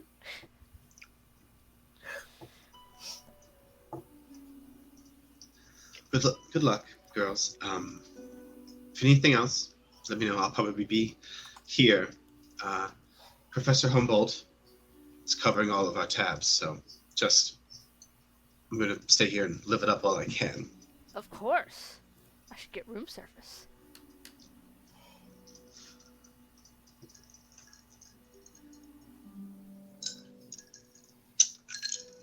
After you guys leave, what do you do?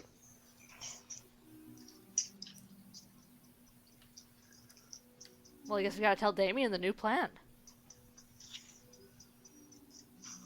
Yeah. You guys return to Adarin's room. Leovold's still like spread out, completely passed out, like a corpse. Damien, are you there, or did you like go down to the bar? No, yeah, I'm down at the bar.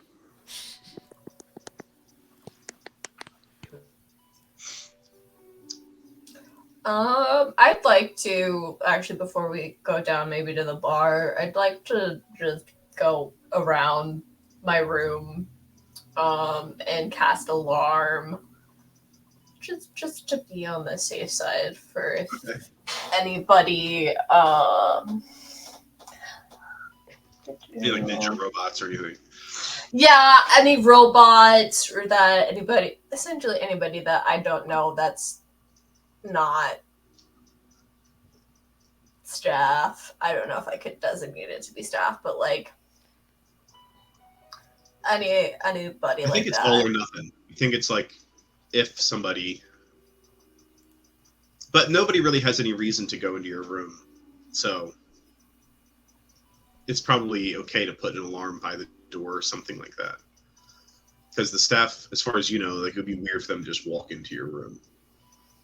Yeah. While you do that, Damien, you go down to the bar. Let me go to Damien real quick. He's been left out for a little bit here, and he was dead the last session too. I will say though, I am a little under the weather, so don't mind it too much. I'm sick too. I have COVID, dude. I'm dying. I'm just like trying to power through it until this is. I'm dead. I feel horrible, dude. It's absolutely miserable. My wife, I feel so bad. I feel like I maybe should have canceled because she's at home with the 2 kids with COVID, pregnant. But we have like we're beat up and fevers. We're not like vomiting and stuff. Like we're just really, really tired and lethargic. We had a TV day, which we don't usually do with the kids. Damien, while you're at the bar, give me a perception check.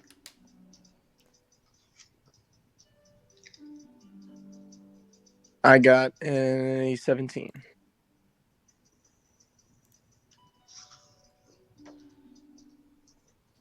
You see there are windows lining the front side of the building. And as you're sitting there, they're in your peripheral. You swear that you see the old man in one of the windows looking at you, and you turn and he's not there.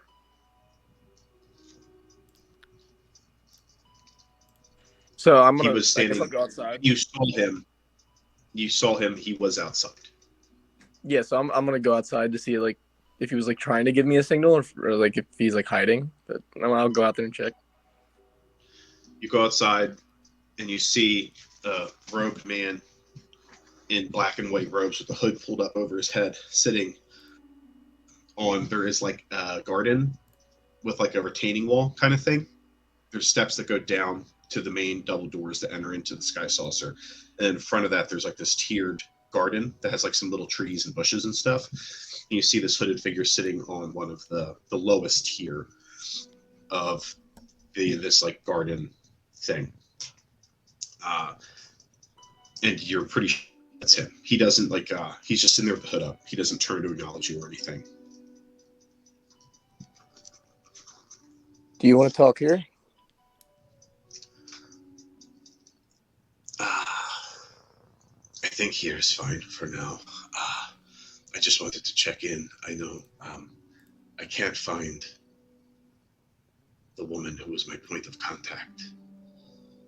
So until all of this is covered up or swept aside, I am afraid that me and my charge are stuck. Yeah, as of now, we're currently trying to like look for any clues or anything on it right now. That's actually where some of my crewmates are at right now. I was just waiting on them.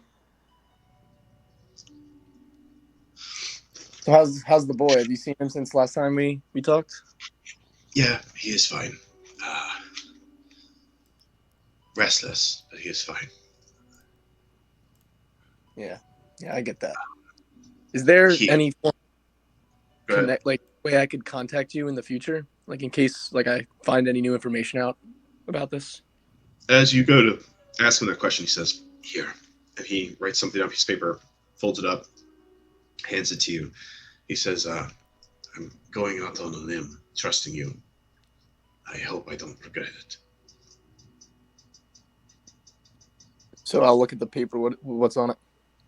There's an address on there. Oh, okay.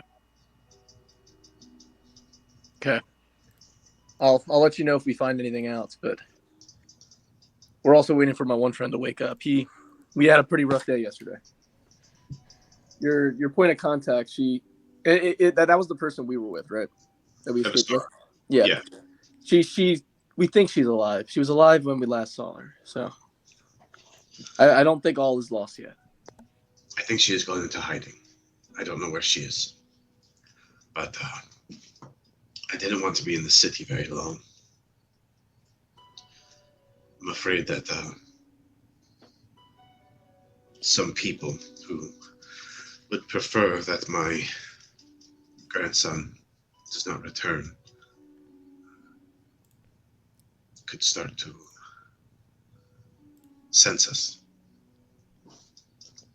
Yeah, last time we talked, you said that you were willing to help us with taking these guys out, whoever is doing these awful things.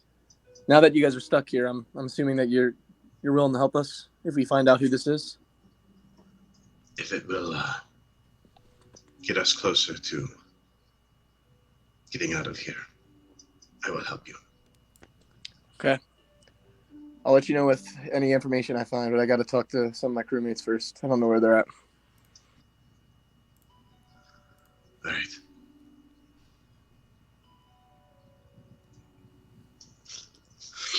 Yeah, he's just gonna turn around.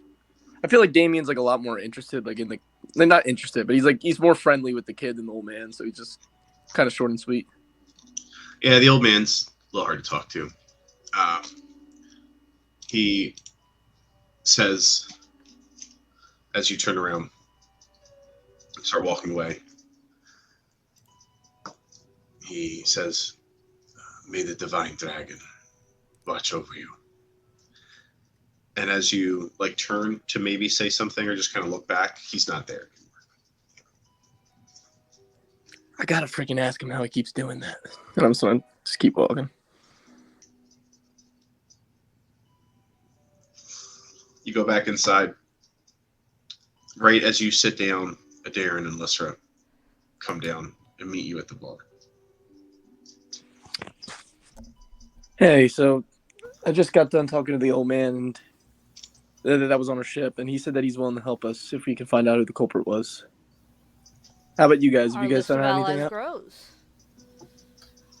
Oh, so Nettie used to date the one guy or something, and she has a key to his place.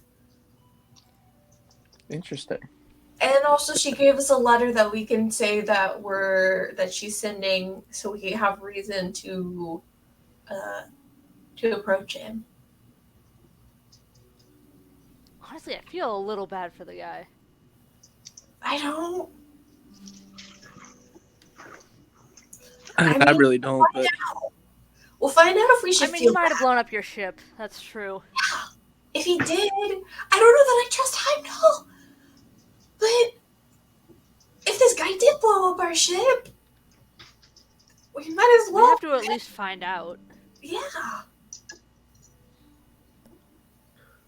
Alright, well, which first? Do we break into his house, or do we pretend to be his ex-girlfriend? I don't know. I would rather break into his house. I feel like I feel like that would be easier, to be honest. Yeah, let's but- start with breaking into his house. Do we He know does where live his on house the is? first level. I would imagine there's some sort of security. I mean, I guess Nettie has a key, so she has to know where it's at. So.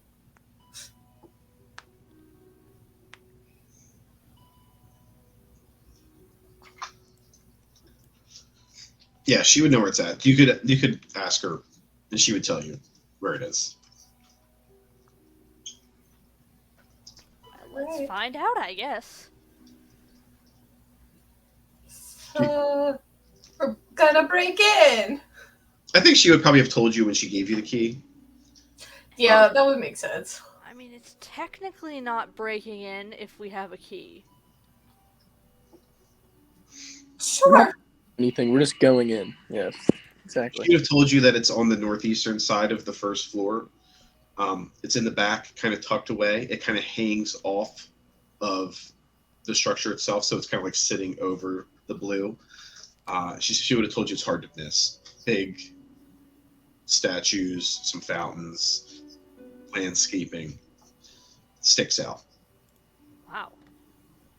I guess we have to wait till dark? Well, yeah. We should wait for Leovold anyway, so that ends up working out. It's true. Is he, the stealthy type? He's the stealthy type until he gets caught, but let's hope we don't get caught then. Everybody? He's good at stealth until he's bad. Yes. Well, no, he's stealthy, but then he makes a big scene after. I don't know. It's Oh, night and day. No, that does make sense. That checks out. That's true. That's very true. As you guys, so like the time passes, Leovold starts to wake up. Is there anybody from the crew that you want to bring with you? How's Orf's gear with stealth? No. He's a paladin. Hmm.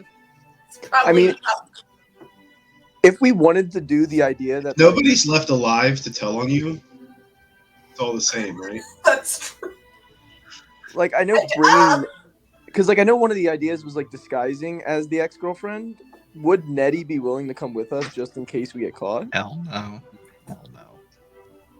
I I can mean, just. we might as well just have Darren disguise herself as Nettie in that case. Can we stop having a daring disguise? Yeah, I'm just worried about what happens. Again. Like, No.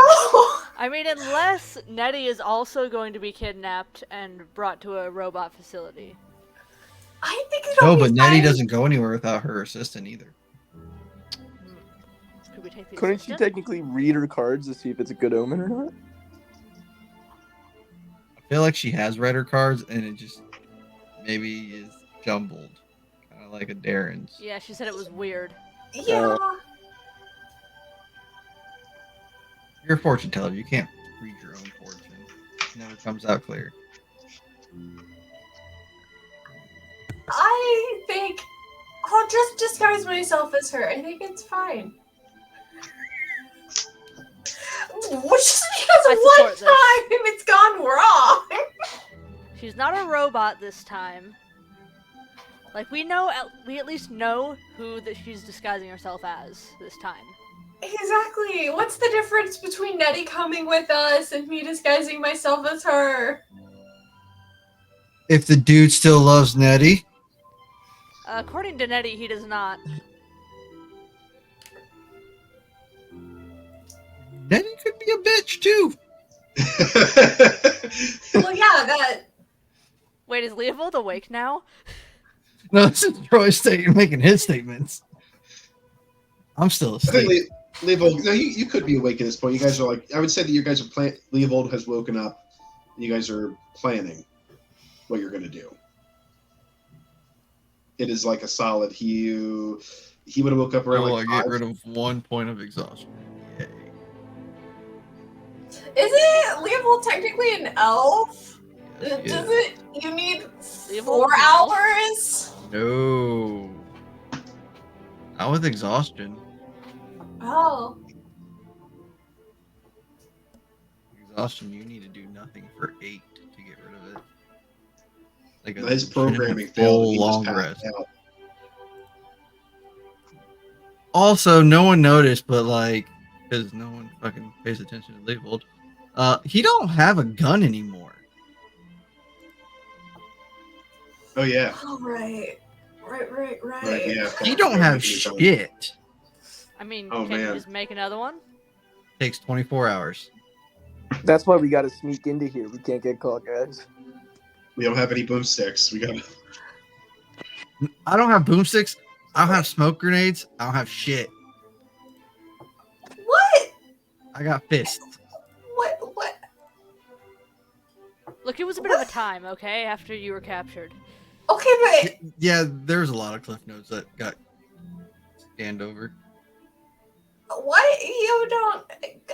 Could I mend it? Can I make it? Can I fix it? Okay.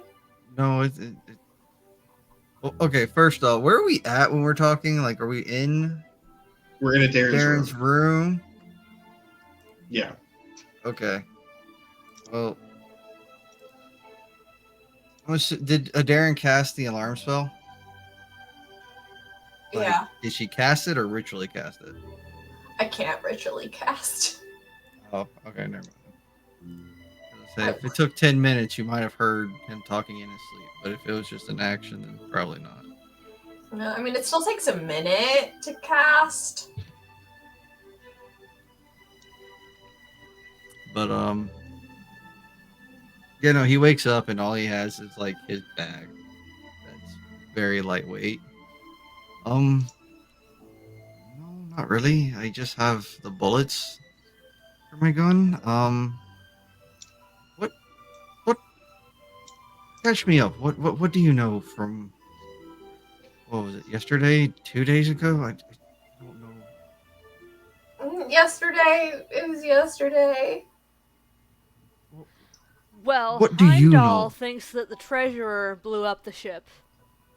But we don't trust Heimdall. No.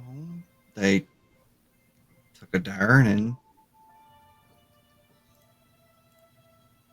yes, there's a lot of moving parts and I'm trying to piece them all together, but Darren, you were gone first.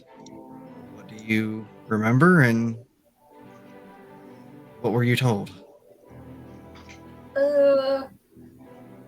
They brought me to Heimdall's ship, and Heimdall and the captain were talking, and we're in a tube thing, and then I remember a blue orb glowing, and then I woke up and I was with the captain. And he said that Heimdall said that if we could find whoever did this, that he would get us a ship. But also Rhodey, that little robot guy, he came to visit me after, once I was here, and The robots are definitely Heimdall's. So that's concerning. And then this morning, the captain and Heimdall were talking, and Heimdall was like, "This is who it is," except he didn't say it out loud. And then I ran into Heimdall, and he's like, "I'm so sorry. All of that had to happen for no reason." The meaning, you guys getting attacked by the robots. But I don't think he was telling the truth. Probably not. Great. So that's what happened on your end. What do you know about ours?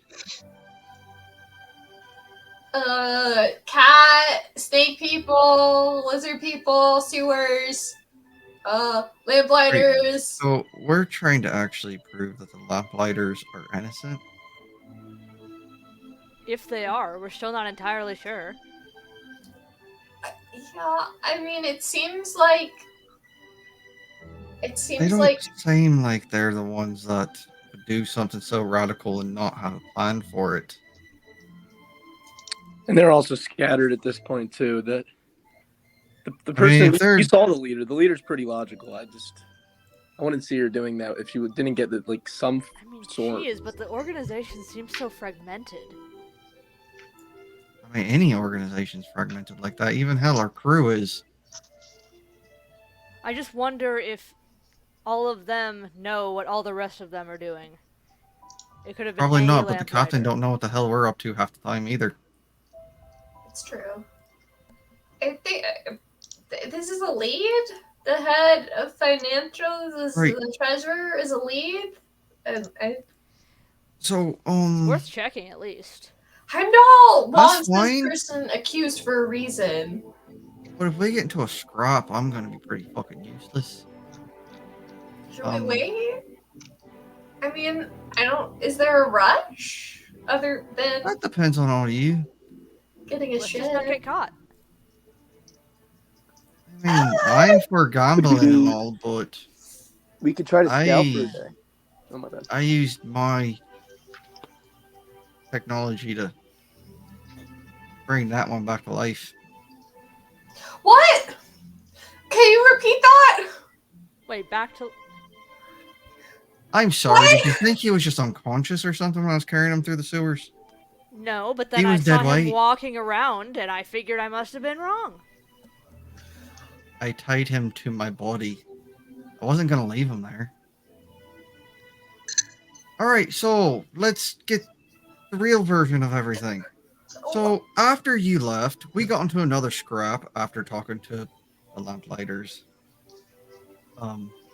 Head lady, I forget her name, but she's pretty quick Evisara. and she is kind of like a rat because she moved between these tunnels pretty damn quick. But we dropped, and when Damien dropped, he didn't get back up. And I did everything in my power there to get him up. And he didn't fucking wake up. So I tied him to myself. We kept continuing to run and run. And long story short, I went to Gas Hats and he was fucking dead. And I spent all night trying to bring him back. I used the technology that I am privy with to bring him back. And in the process, destroyed it. So I am as harmful as a fucking child with a wooden sword.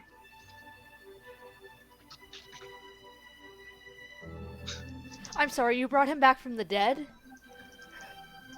Are you a necromancer? No, I did a lot of fucking experiments. I was in a workshop. I did everything that my You're gonna have to mind show could. me how you did that. I don't think I could remember, to be honest. It was kind of like You've just discovered the secret of immortality, and you don't remember. no. First off, it's not the first time people come back from the dead. I've seen it done plenty of times, and I've heard stories about it throughout the ages. I Yeah, I just guess. never done it myself. So I just kind of experimented, like a lot. Look, all that matters is that I'm alive and I owe Leopold a new gun and a beer. But The beer can wait. The gun is more important because, again, I can't do a fucking thing if shit turns sideways. I'm more or less Useless. I mean, we're not really on a clock, to my knowledge.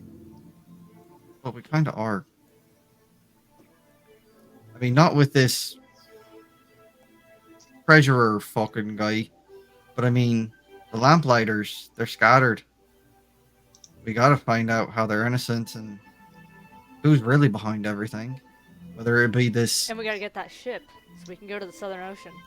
Heimdall fucker or this fire starter guy. I don't, we But just how have long too will it many. take you to make a gun? A full day and some components. We gotta have one day. It's not a normal fucking gun.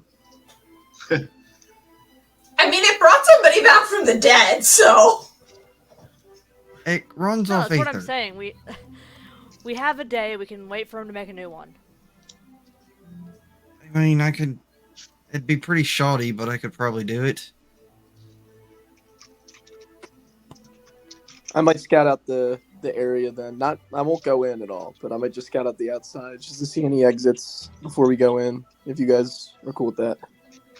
I mean, we have to find a way to get up there, don't we? I don't think it's Oh, is it not? like. No, Oh, he's never- on the very top floor. See, I know nothing about this guy. I'll shut up. I'll listen to you guys. Neither do I, but I he's think in maybe. control of money. That's all I got. Yeah. Do I know how to get to the first floor? Yeah, you would know how to get to the first floor. All right, guys. I it's- know how to get to the first floor. Yeah. You would definitely know how to get to the first floor, for sure. Do you guys go? Might as Running well game. take a look around. Sure. This is always how it works out. You always just go to take a look, and it always stays just a look, right? Always. So are we all going, or are we I thought you were breaking the making a group up gun. again? Okay, for the record, it will take a full fucking day. 24 hours of right now, which is what time right now, Peyton? It's probably about 5 or 6 o'clock. Like, Next day. For my gun. Do we want to And go it's- in the day or at night? I'm going to have to pay for parts too, because If we're sneaking, and I think not. If we're trying to disguise, like sneak in, then I think that we should go in the day. But it depends if we're doing the disguise plan or the sneak in plan. I mean, we can do both technically, but I think it sounded like we were in agreement to do the sneak in. I This is think what we I can sneak in, heard. yeah. for either I one. think we should do it at night. You know, to be fair, Thanadiel was also kidnapped while wearing a disguise. It's not like... Seems to have a bad track record. What? Your best friend was kidnapped while wearing a disguise? Yeah, it's something that Explain. we always used to do. Worked fine most of the time until it didn't. Okay, so the majority of the time, statistically speaking, was fine. So what I'm hearing is that Yes, I but should not be fine. recently. Did your friends have a robot that just flies in randomly and be like, "Hi, how you doing?" No. Well, I don't think so. I haven't seen him in a week, so.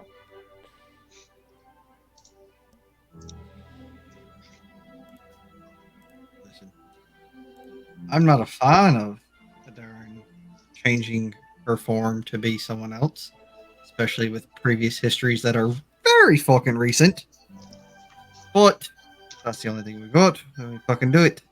I Just mean, try not to split up again. I don't think my heart can take it. I agree. Also, I'm now realizing that I did almost get you guys killed. And while, We almost I got could ourselves killed. I mean, pretty for sure those robots were not great. And that was kind of my fault. Neither was the fucking cops that came in and decided to arrest everybody or just kill them. A lot of people are trying to kill us. It's been quite a day. Yeah. Very true. Very true. So do you guys head Great. So we want to to sneak the in. first? Do we want to You're do it now, sneaking. or do we want to wait a day for Leo to have a gun? I mean, I think we wait, but can maybe do some reconnaissance. So what I'm hearing, Caitlin, is you want to split the party again. That's true. All right, let's do it. Fuck it. I'm gonna be in the hotel, go shopping, buy parts, and spend 24 hours making a gun.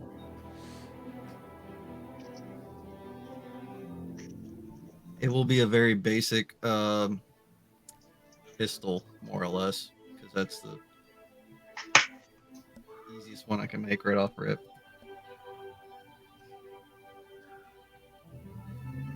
So Darren, Alyssa, and Damien, are you guys gonna Let's go. kind of wait? Are you gonna do like a nighttime reconnaissance? Or are you gonna take a long rest and go in the morning? You're gonna do a nighttime reconnaissance.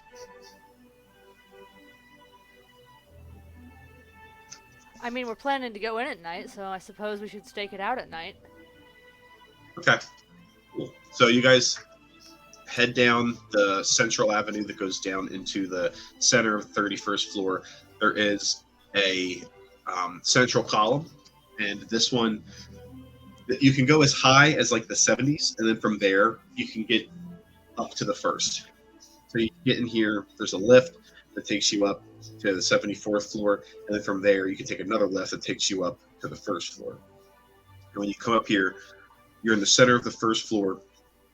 In the first floor, there's a central column, and there's a big platform around it, this like white marble type of stone.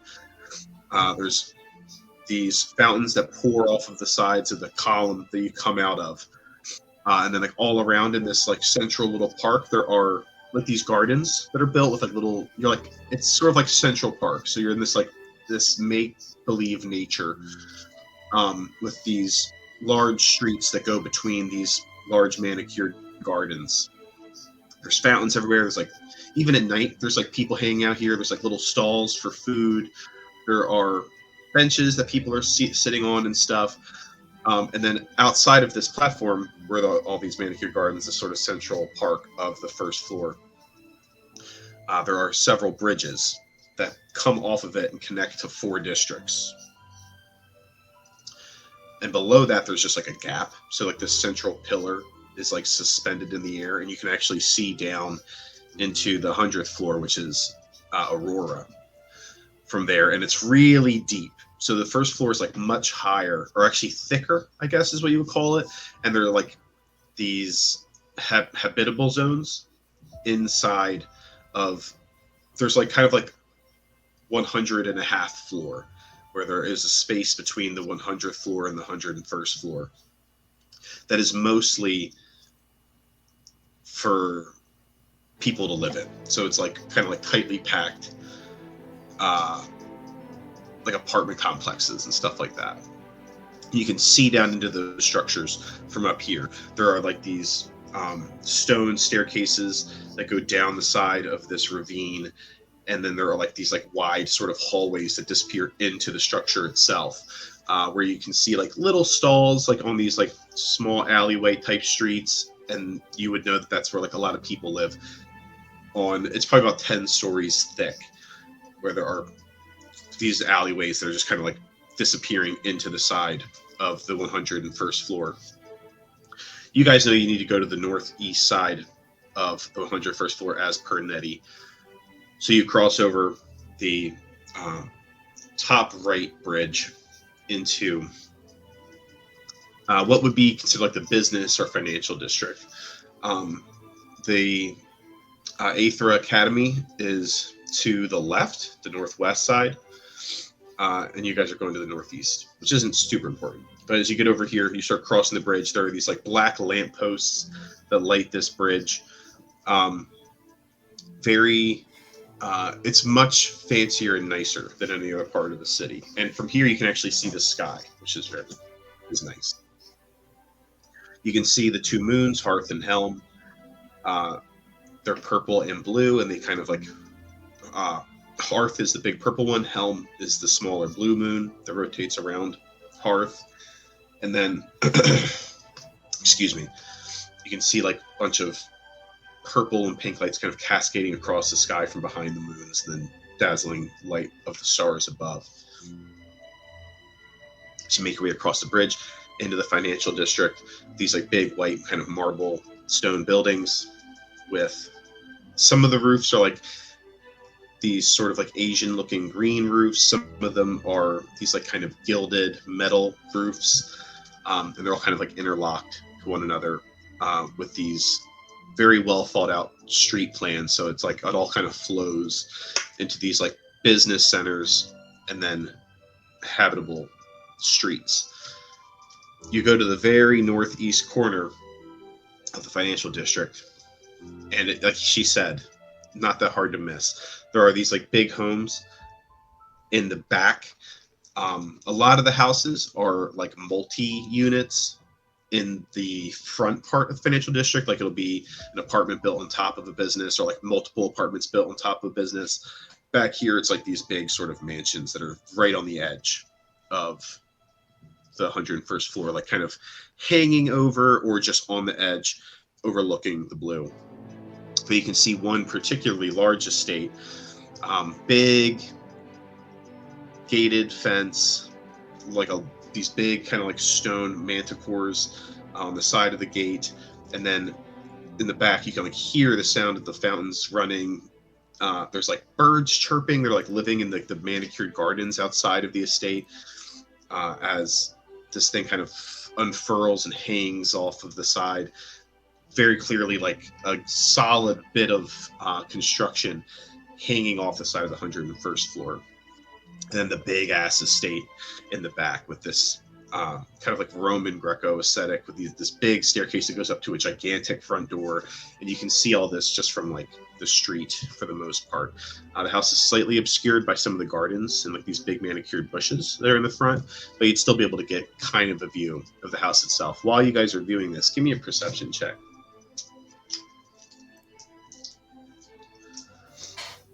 I'm gonna cast guidance on myself. 13. Damien, if you're there, you can give me one too. Dirty 20.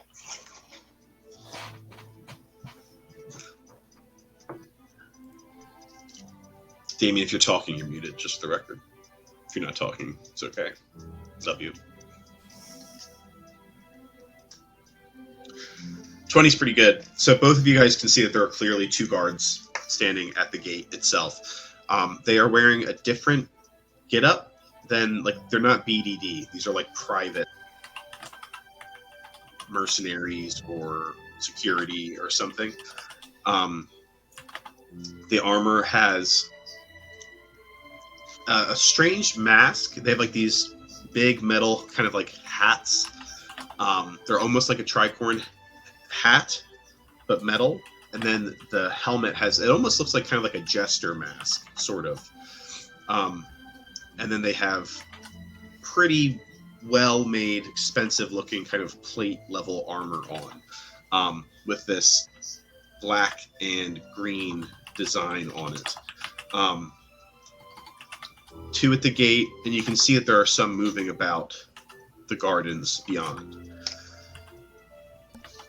On the 20, actually, Darren, you see something rise up from behind Grand Rise and pop into view for a second. It looks like it's dark and hard to see, and it looks like it's kind of far away. But it looks almost like a flying like motorcycle sort of thing. And there's blue light coming off of the back. And it just kind of comes into your vision for a second, and then it's really fast, and it flies behind the estate and disappears out of sight.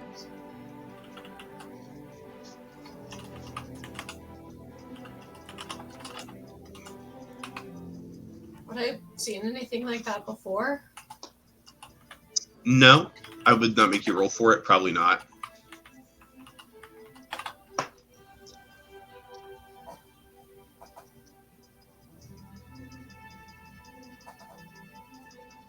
Did you guys see the flying motorcycle? The what? The flying motorcycle? That's what it looked like. There was a flying motorcycle?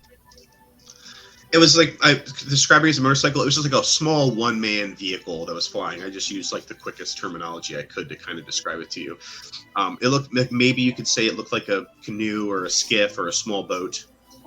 But yes, it was like a flying one-person vehicle. No, I did not see that, in fact. Yeah, I didn't see anything either. For a little bit, and then it went behind the stage and disappeared. I don't know if that's important or not, but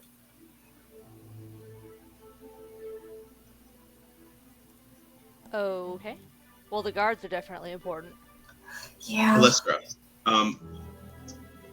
the person that you talked to outside of Brass, the bar that this was destroyed, mentioned that somebody saw a air genasi fly away on like a really futuristic skiff. Would it be The thing that she small described, enough? the thing that she described sounds kind of like what that man Okay. talked about. I'll mention that then. If it's a small ship, then the guy I talked to outside that hole that used to be a bar, apparently whoever made it a hole got away on a small ship like that. Huh. So, potentially they're there, or they got technology. Heimdall's onto something. The explosion, it sounded like it was similar to the thing that got your guys' ship. Might be connected. I mean, it's already weird enough that 2 explosions happened on the same day.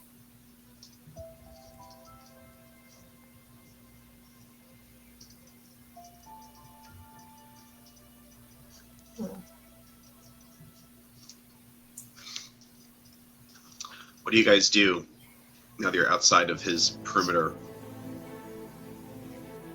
You see that skiff appear, disappears. It's been, you guys are talking about it. It's been a couple minutes. Probably shouldn't hang around here too long. Yeah, I think we should get out of here. Yeah. We saw what we needed to see, unless we can get closer without being seen, but it seems like we can't. Last time Darren was seeing things we weren't, she got kidnapped by robots. So let's get the hell out of here. That's true. Alright, let's see if Leo's done with that gun yet.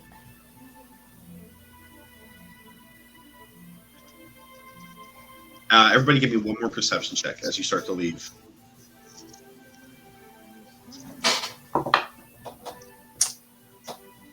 18. 9. Crit 20, baby, let's go. Nice. Damien, you see, as you guys are leaving, out of the corner of your eye, you see like a blue flash.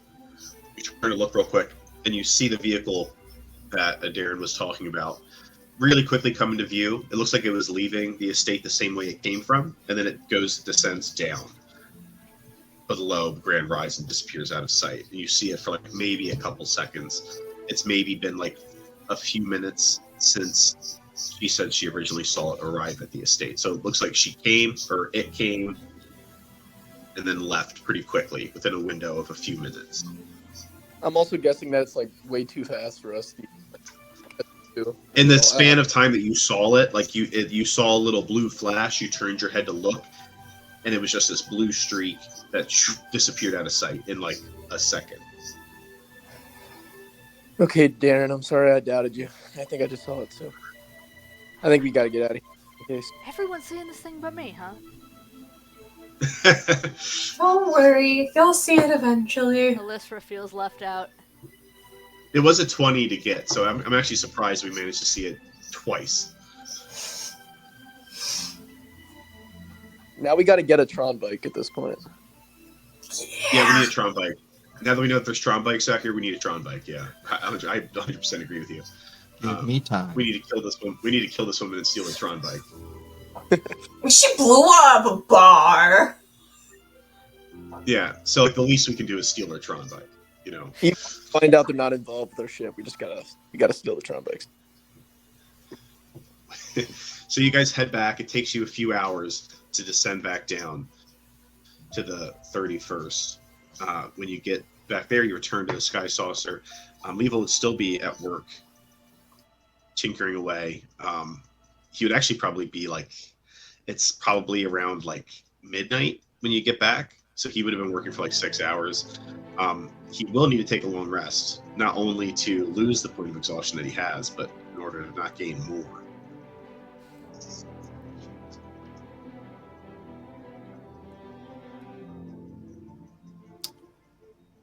I mean, he definitely would not go the extra mile since You just start. You Well, just he- become this like, you get stuck in this cycle of losing 1 point of exhaustion and gaining a point of exhaustion, and you just Yeah. become this like fucking psychopath who's like tinkering away in the basement all the time, just like coke, caffeine everywhere, coffee,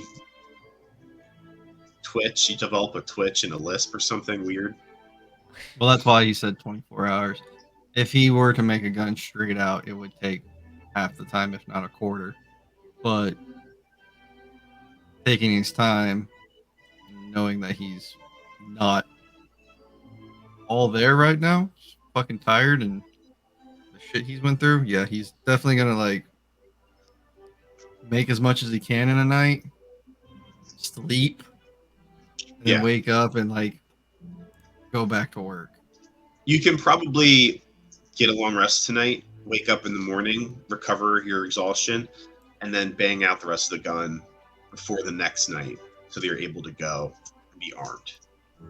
So you guys return to find Leopold, like probably finishing or getting ready to finish, maybe settling into bed or whatever, before the rest of you guys take a long rest, or do you talk about the event before? Well, what are we doing about these guards? You know what I can do? You say fucking disguise yourself as someone else. I swear. To all the gods there, Darren. We will fight. You'll win, but we will fight. That's not what I was gonna say. Could Alyssa disguise her? Alyssa, do you have? Can you learn any disguise spells? I have one already. Could you disguise yourself do as the I? assistant? And that Darren could disguise herself as Nettie? I could. That's You're not fucking helping, Peyton.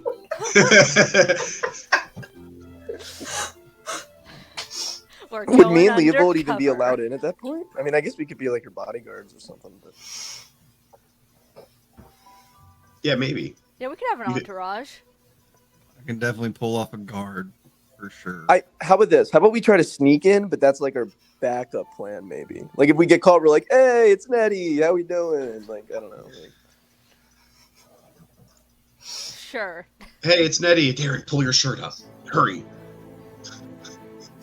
Nettie told you to flash him. No, down. Deep V. Deep V. Keep me. give me a dagger. He doesn't want to see the whole Cut thing.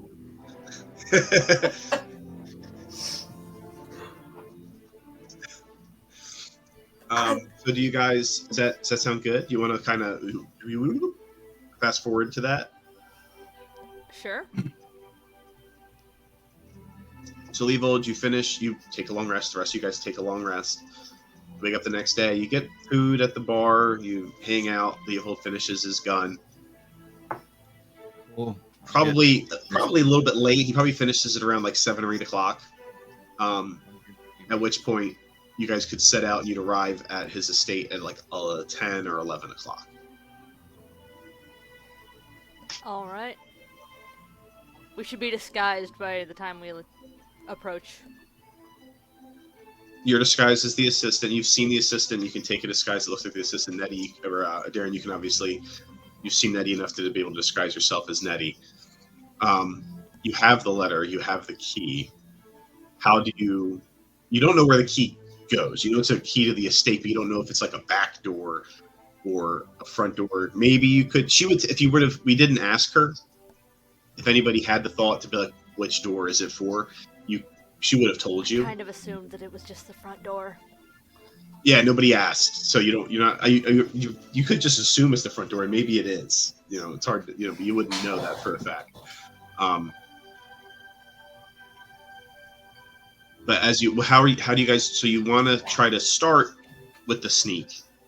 How do you want to try to pull that off? The gate that's in the front, there is like a 5-foot wall that goes around the entire estate, and then there is the portions to the side that hang off, and there are like these large structural beams that go down on an angle, and they're braced in all these different sections and stuff, keeping the estate itself elevated above the blue, connected to Grand Rise itself. It doesn't look like it would be impossible to like shimmy along the side and then up and over the wall towards the back. But obviously risky. Like, if you fall. I can get some people places. If I focus hold on, really let me hard read too. the spell.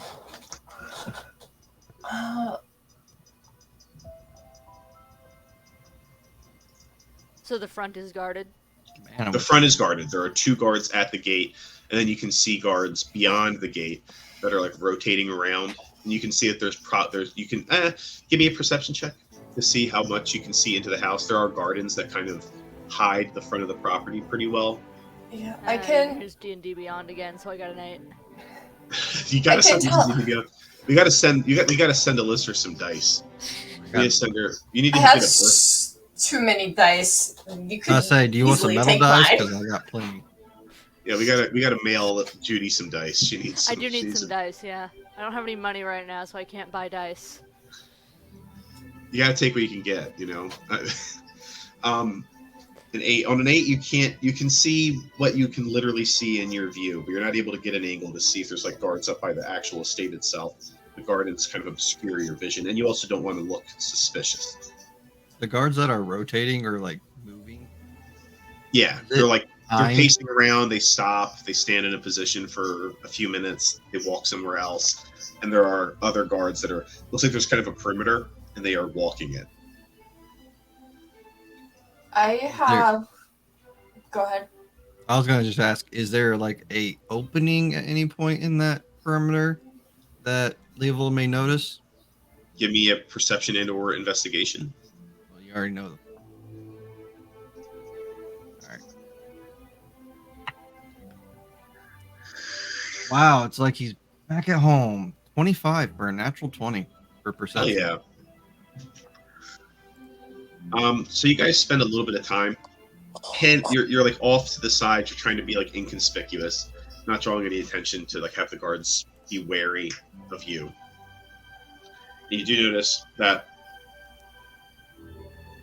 you guys got here kind of late, and the guards in the back. It looks like they make a round and like a full round. You think, Leovold, there's kind of some assumptions in here, but you think that a full perimeter walk is about 4 hours, and then the guards are switched out. And in that, and you think that at about 12, which is soon, you might, again, there's a lot of assumptions here, but you think at 12, there might be a moment where the guards start to switch, and there might be some vulnerabilities. I can teleport people up to 90 feet to a place that I can see. If I also use my limit break and focus, I think I could probably climb over to the one spot we were talking about pretty easily. Carrying someone will probably be kind of a little hard. I mean, I do get advantage on it, but How far is the gap of the ledge? If you go to the side of the thing, you can like hang off of the side of Grand Rise a little bit a ways away and then shimmy along the edge until you get to the wall. Grand Rise has like kind of this shape where the first level is smaller than the one below it. Yeah. Oh, okay, that's fine. Then I have Featherfall. You can, yeah, it's slight. So like at a distance, it kind of has a conical, has like a egg shape to it. On the when you're actually here, it doesn't look that. You can see that it balloons out in the middle, and that's where you can kind of like look down and see that. You can't like see the floor below you too much. You know what I mean? But as it Okay. balloons out towards the middle, if you were to fall, there's a good chance that you would hit Grand Rise on the way down. But There's a good for a chance that I normal would or person, it would wouldn't. still be, huh? What did you Better say? fall would help if you were to fall. It would help you for sure. Okay. I informed the group that in the amount of time, about at noon, midnight, whatever, would be our best bet to take action, whatever that fucking may be. So, Darren, with you said you could teleport people. That does How sound many people easy. is that? And can you do it to yourself too? I can't do it to myself. In theory, I can teleport two people with one spell slot. That I can do up to 3 per day. Be out of second level spells. And how would you get there? What's the distance? You're Nettie after all. It's kind of important that you get there. Right? I mean, our whole plan, from what I've been told, and Or if I get there and somebody else goes with me, I can get the other people to where we're at as long as it's still within, as long as you're 90 feet away. Actually, so I could also do it to where I could expand the distance. I could do that too. like what, 180? What are the throwing rules? Yeah. What are the throwing ruls? You Hey, cannot. none throw of us are somebody that playing a far. small character, bro. Trust me. I think it's it might just be strength mod. It would just be your strength score plus stuff. Oh, I it's gotta gonna be a check. tiny throwing gnome rules. again. Yeah, I wish I was a halfling at this point when people are getting thrown. Easier. Well, don't have to worry about Leopold. He has some tricks up his sleeve. I feel like Damien could also maybe take you over. The only thing, I feel like it would be safer if it was with Alyssra, because then we could feather fall. But then you still can't get over though. So that's. No, Well- I can get over. Oh no, I'm talking about a Darren. Yeah, I think you can. Aaron needs the one that needs the taxi. Yeah. Because if you get a Darren over there, then she can just teleport Alyssra over there. But if a Darren goes over there without Alyssra and she falls, she'll just Oh yeah, die. we're all fucked. So this is like potentially TPK from a fall. Not No, for me. I'm no. fine. I have a thing that I can, if it's a bad roll, that I can basically give advantage plus a True. d4. I can inspire you. Wait, how are we getting a Darren over there? That's the question. The only way I can think of is Damien. Yeah, I think I She should just try to teleports you carry. guys. She teleports you guys, and then the Darren climbs the wall with the Darren. She teleports you behind the wall in the garden to some extent, so that you're kind of obscured. And then she hops on Damien's back, and then he shimmies to your space, and then you move about with stealth I feel to like get to the structure. Damien and a Darren need to go first.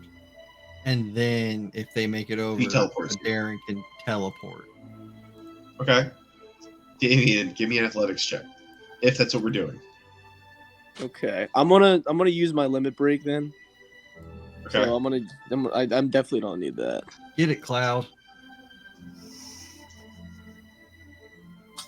You want inspiration? Yeah, give it to him. Take an inspiration. Oh fuck. Guidance. Guidance. The DM's like, Also- fuck it, give it to him. Yeah. Wait, did you hear me? No. No, But you're no, I got a quiet. crit 20. That's crazy. I was screaming, but I was on the other tab, so I couldn't. You guys couldn't hear me. But that's crazy. So you kind of like one hand have Darren like maybe on your back. She's kind of like holding you, and then you're kind of holding her. You go down and you shimmy with one hand, and you really quickly like just shimmy right along the side, over about 90 feet beyond the wall, and then with your claws you're able to go right up the cobble, like the seams of the marble, up and then over the wall into a garden space where there's like these big trees and bushes, so you're pretty obscured. But then Adair can kind of stand up, look over the wall, and see Alyssa and Leovold.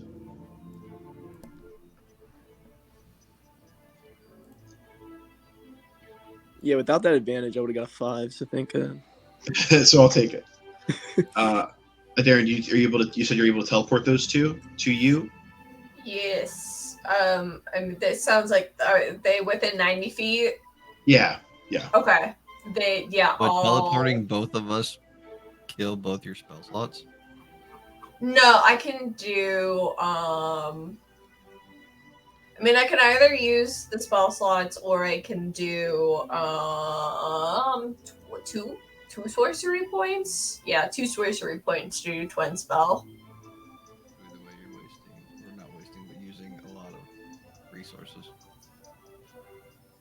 How many second level spells do you have? 2, 3, 2. 1, 2. 2. I think it'd probably be better to use the sorcery points and maintain the spell slot. Yeah, but the spell slots can they go back and forth. They convert. Yeah. Like it's basically I'm losing the same things just in a different way. She can sacrifice a level 1 and get them back. Well, you decide. Mechanically, I trust you to pull off however you want to do it. But what does that look like? How do you teleport them? Well, I think in my head the way Darren's vortex works is it's basically just she's like speeding up or like slowing down time. So it's like she's speeding up them getting over.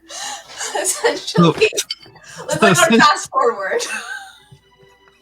So we're still technically doing it ourselves. You're just speeding it up. No, Like, really it's more like fast. magical. To the point of like the Flash. Yeah, exactly. So you guys feel yourself like kind of like strangely pulled, and there's just this like blur and like this feeling of motion, and then you stop. All of a sudden, like the bushes and the trees kind of like ruffle in this like slight gust of wind that comes off of you as you suddenly appear just next to Darren and Damien. There's a little bit of a jaunt and a little bit of a shock as you are suddenly there. It feels very physical. It wasn't like a clean, and then I'm over here.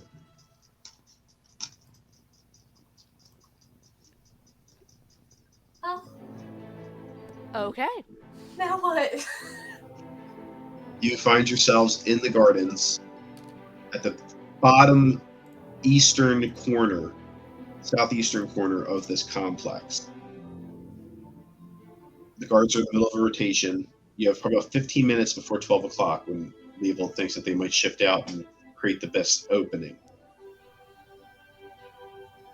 And next I guess session, we we'll see die. what happens. Oh, we are so behind enemy lines. I love it though. Just so you know, paying that gun cost me $150 to make.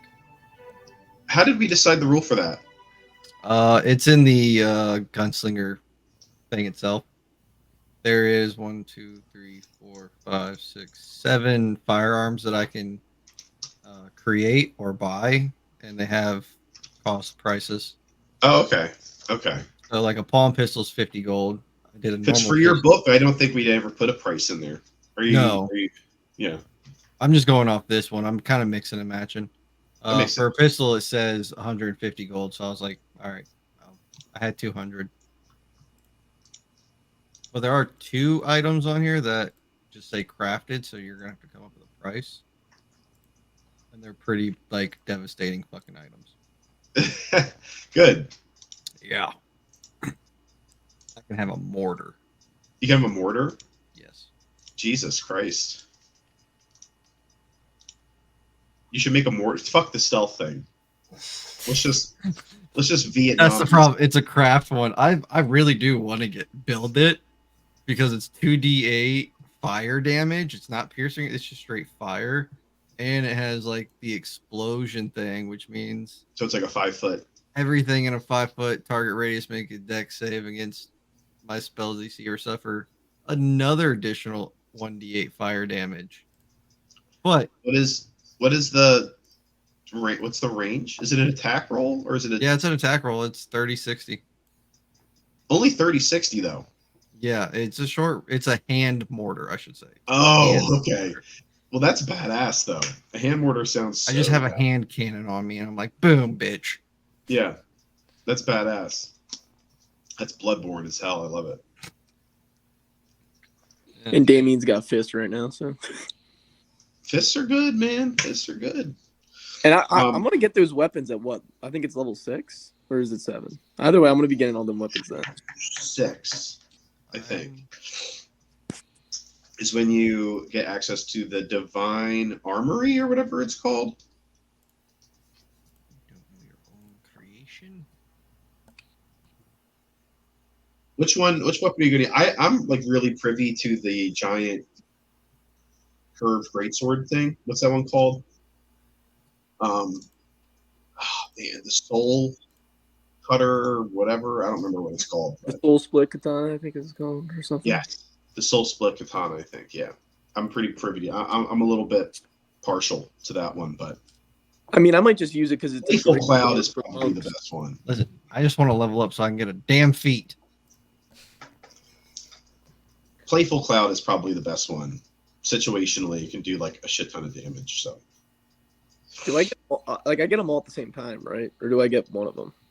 you can reach in. I forget how it's worded. I think it's a bonus action. Okay. You can access the divine inventory at any time, and you can put back and pull out a weapon. I believe it's a bonus action, but you have to have one at a time. All of them. I think all of them are two-handed. So Yeah, and they're all like situational too, so I probably wouldn't use both anyway. I'd probably like you only use one at certain situations. yeah, but all of you're proficient in all. The reason why I like it so much is because monks aren't proficient with greatswords, but with this class, you get proficient with the soul split katana, which is technically a greatsword. So you're a monk with a two-handed weapon, which I find really neat. I like it.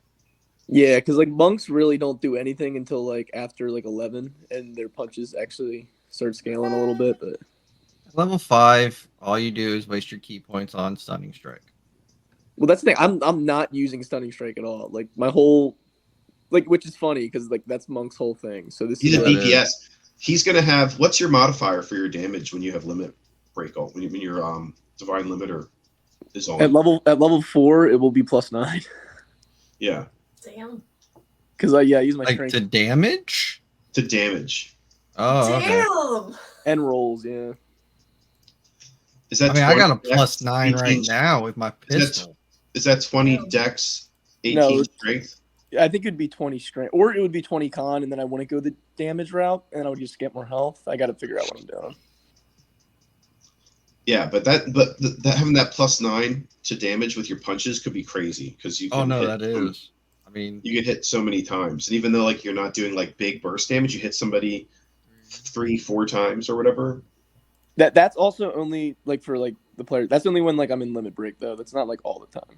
Did I tell Yeah, you that I got but- rid of the exhaustion on limit break? By the way, yeah, I told you that, right? That's gone. Yeah. Okay. All right. Cool beans. I love you. Bye.